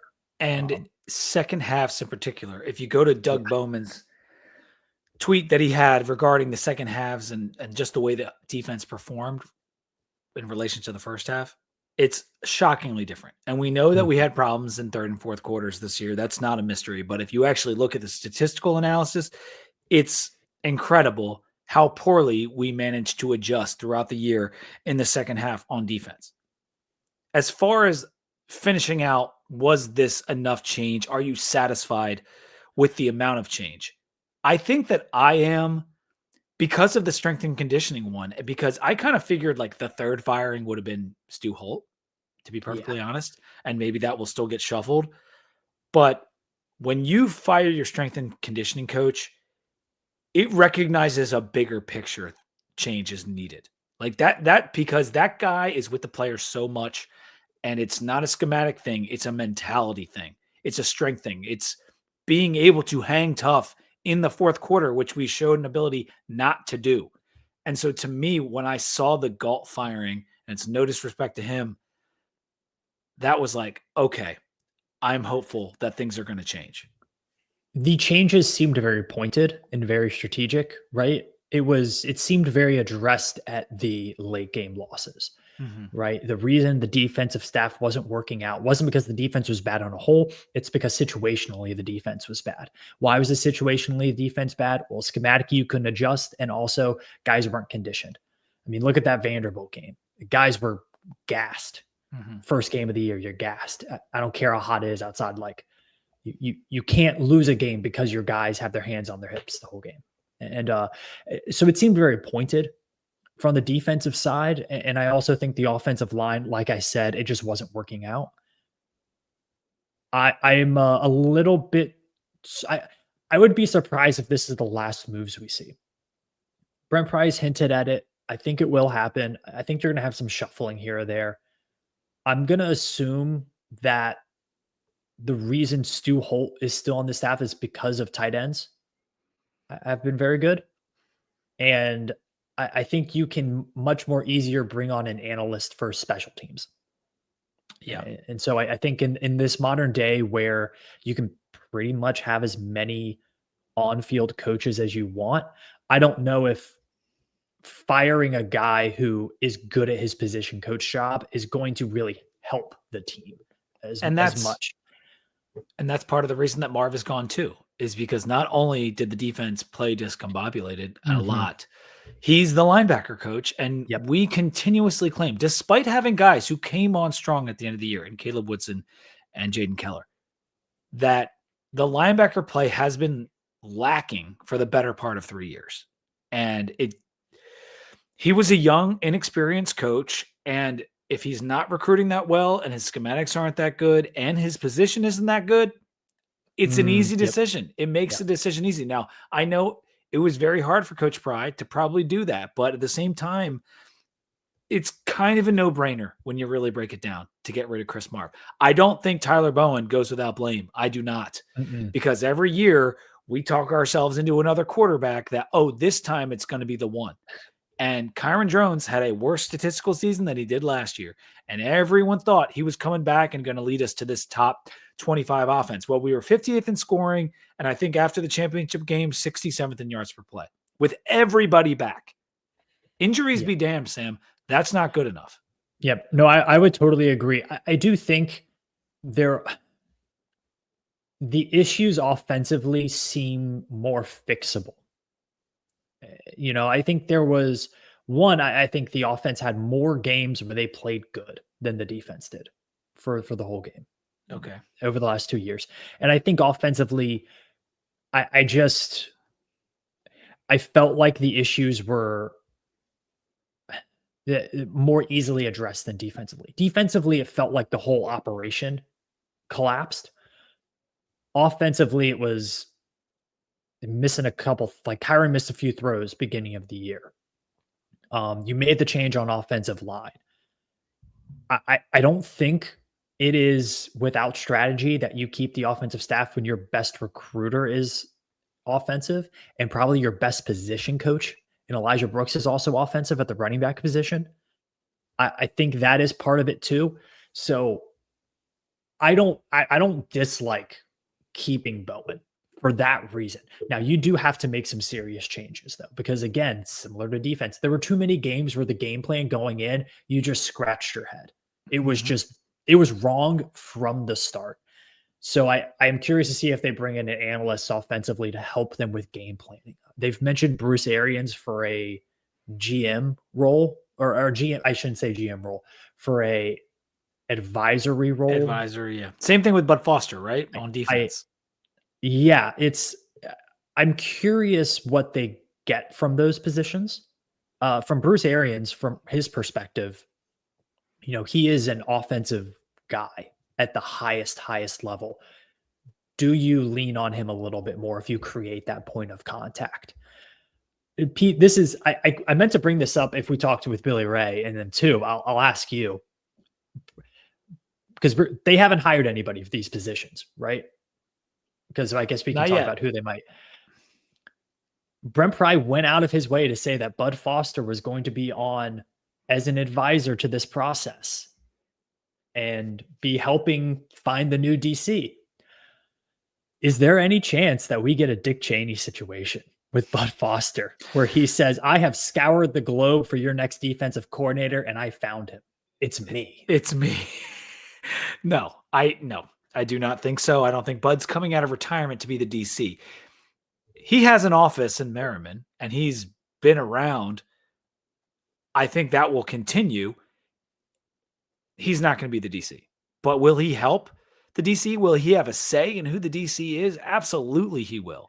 And that new defensive coordinator better take advice from Bud Foster if he's willing to offer it. And I think he will, because I think he may have a more significant title going forward. That being said, there are some candidates that are out there. People have mentioned Bob Shoup, Mike Houston, Poindexter from Penn State. I don't know who it's going to be. It better be someone who has some experience calling plays. It better be someone who's not 32 years old, because I don't want some newbie again running Virginia Tech's defense. We've done this 2 times in a row with J-Ham and Marv. Mm-hmm. No. And even if they don't have a ton of experience calling plays, I need recruiting acumen.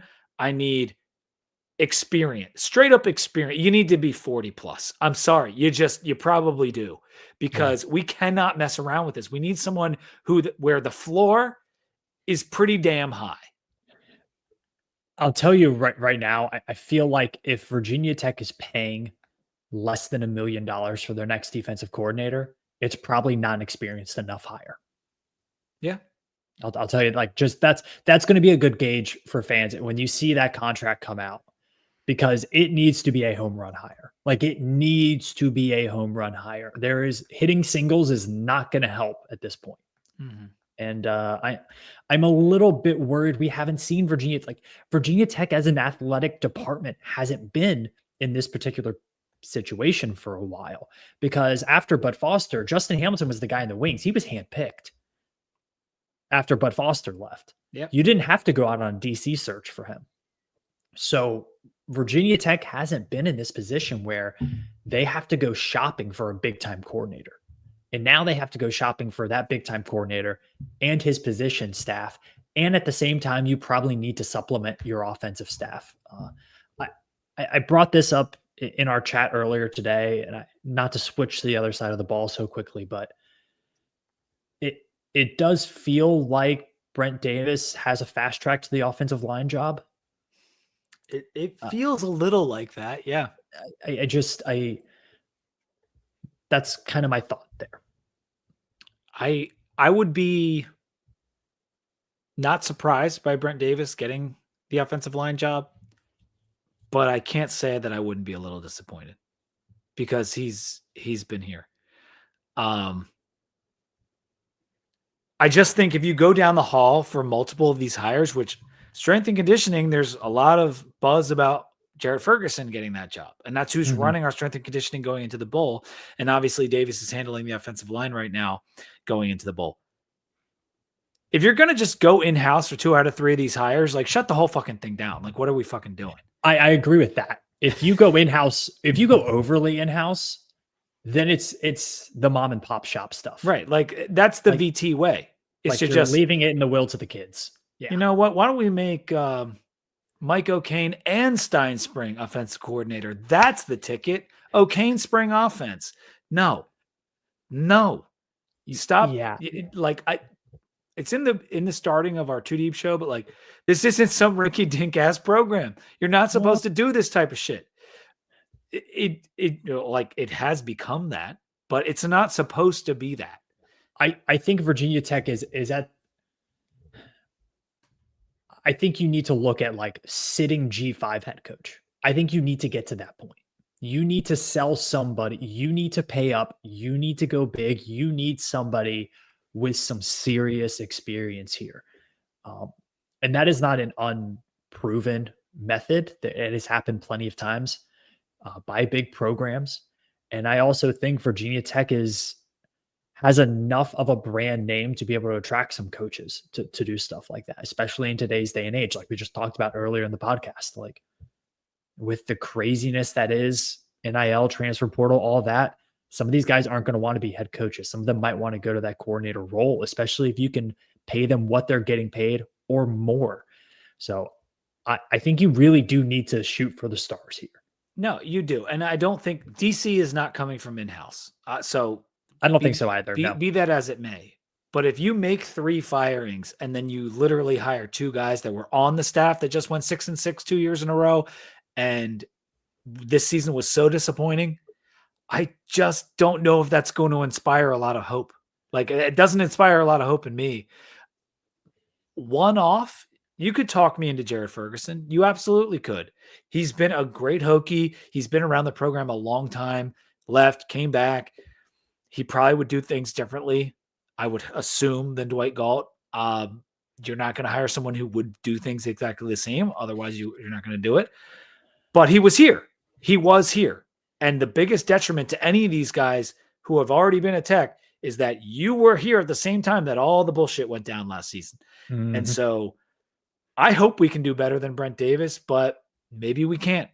And if we can't, well, we better nail the defensive coordinator hire, Sam. That's all I can say. Yep. You bet. I mean, it's a 1-year thing. You have one shot. This is Brent Pry's.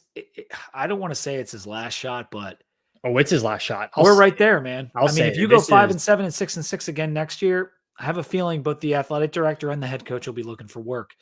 And with the schedule and the roster, that's likely. So you better do really well in the hire so we cannot go 6-6 or 5-7. Something interesting about the schedule. It'll be a new DC at Virginia Tech versus a new offensive coordinator at South Carolina first week. That's kind of interesting. A lot of unknown. A lot of Yep. unknown there. All right. Latest on the portal before we close out. Since we last recorded, Xavier Turner Bradshaw, he is in the portal. Mansour Delane, he is in the portal. Penix in the portal at cornerback. And then wide receiver Chance Fitzgerald is in the portal as well. Delane is already committed to LSU. Mm-hmm. Xavier Chaplin, who opted in last week, he's signed with Auburn. Mm-hmm. And it also looks like Braylon Moore might be headed to LSU, but that's not a done deal quite yet. LSU loves some Hokie players, man. They've been trying to get these guys for a while. I don't know about UP. I never thought Mansour Delane was going to play for Virginia Tech. I thought this he year. would be in the NFL anyway, so So- it's not a huge loss in my head. Okay. Anyway. Offensive line coach change, you're going to lose some guys. That's how this game works. Best of luck to them. All right. That's all you can say there. They're good players. I hope they do well in the SEC. I don't really know much about the other guys. It seems to be like a playing time thing, especially with Chance at the wide receiver position. It's a really crowded room. It's one that they've recruited very well. Go be great, but it's probably not going to happen here. All of a sudden, the wide receiver room goes from way overpacked to 5 guys that are established and 3 incoming freshmen. Yeah. And the established guys, 2 of them are Brody Adams and Chance Wiggins, who have yet to log anything real. Yeah. So it's really 3 established guys and 5 unknowns. So the wide receiver room is massive facelift. Tucker Holloway's the most experienced, oldest guy in the room at this point, with Aiden Green coming in behind him, and we know how young he is. So it's very interesting there. In terms of cornerback, when you lose Delane, you're probably losing Strong to the draft, although I don't know exactly what's going on there. And then Penix, who was a young corner, but nevertheless a corner, getting a little thinner there. We have guys like Lovett and Braylon Johnson and Christian Williams and Thomas Williams. So another area, though, that you might want to attack the portal in. Right now, Sam, I only count 68 scholarship guys. I know that scholarships are changing. I'm talking about last year. Yeah. Guys who were on scholarship last year and coming back for this year, 68.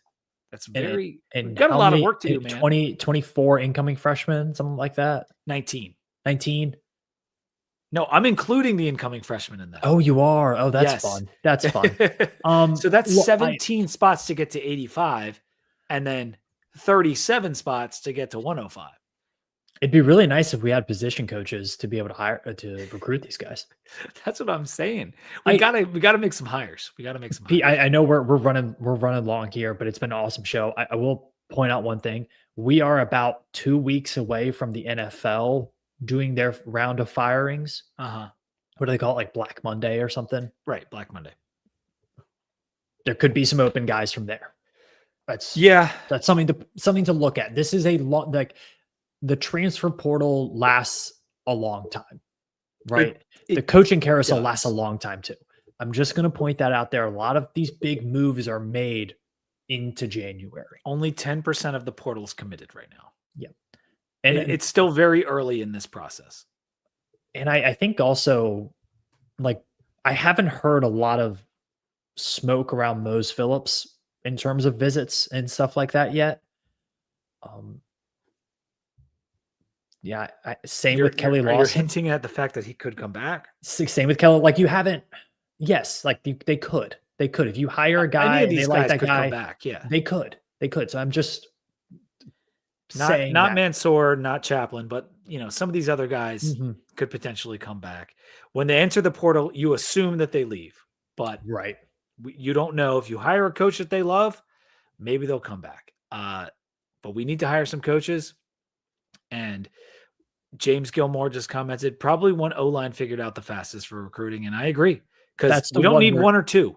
We need 4 or 5. Yeah. You're in you have a serious numbers issue on offensive line. The other positions, you can field a team and a practice squad. Yeah. Offensive line, no, they're in some serious trouble right there. I would guess that Virginia Tech has never been a team that's gone out and gotten a dozen guys in the portal. That's just not how we've operated. We've gotten 7, 8, 9 at the most, something like that. This will be the exception. I mean, just from a necessity standpoint, like I'm telling you, I'm thinking it's 17 right now, like just to get to 85. Just to get to 85. So, like doing the mental math in my head, dude, you might be pushing 20. And it could take until June to get to that 20. Mm-hmm. But we need to bring in 10. Let's start with tomorrow. One. Let's start with one. One would be good. One would be good. All right, that's going to do it for VT Corner, and that's going to do it for the podcast. We've got bowl games. One of them already happened, but they're starting this week. FCS playoffs are in full swing. Lots of college football going on. This was a great episode. Thank you to Casey and Billy for coming on to talk about the playoff. I cannot wait for Friday and Saturday. It's going to be so much fun. And we'll be awaiting Virginia Tech news. Sam and I will be coming back with a 2-deep episode. We're not exactly sure when. Tail end of this week. I'm talking to him about that soon enough, and we'll get that out to you. But until next time, make sure you're subscribed and go Hokies. Go Hokies.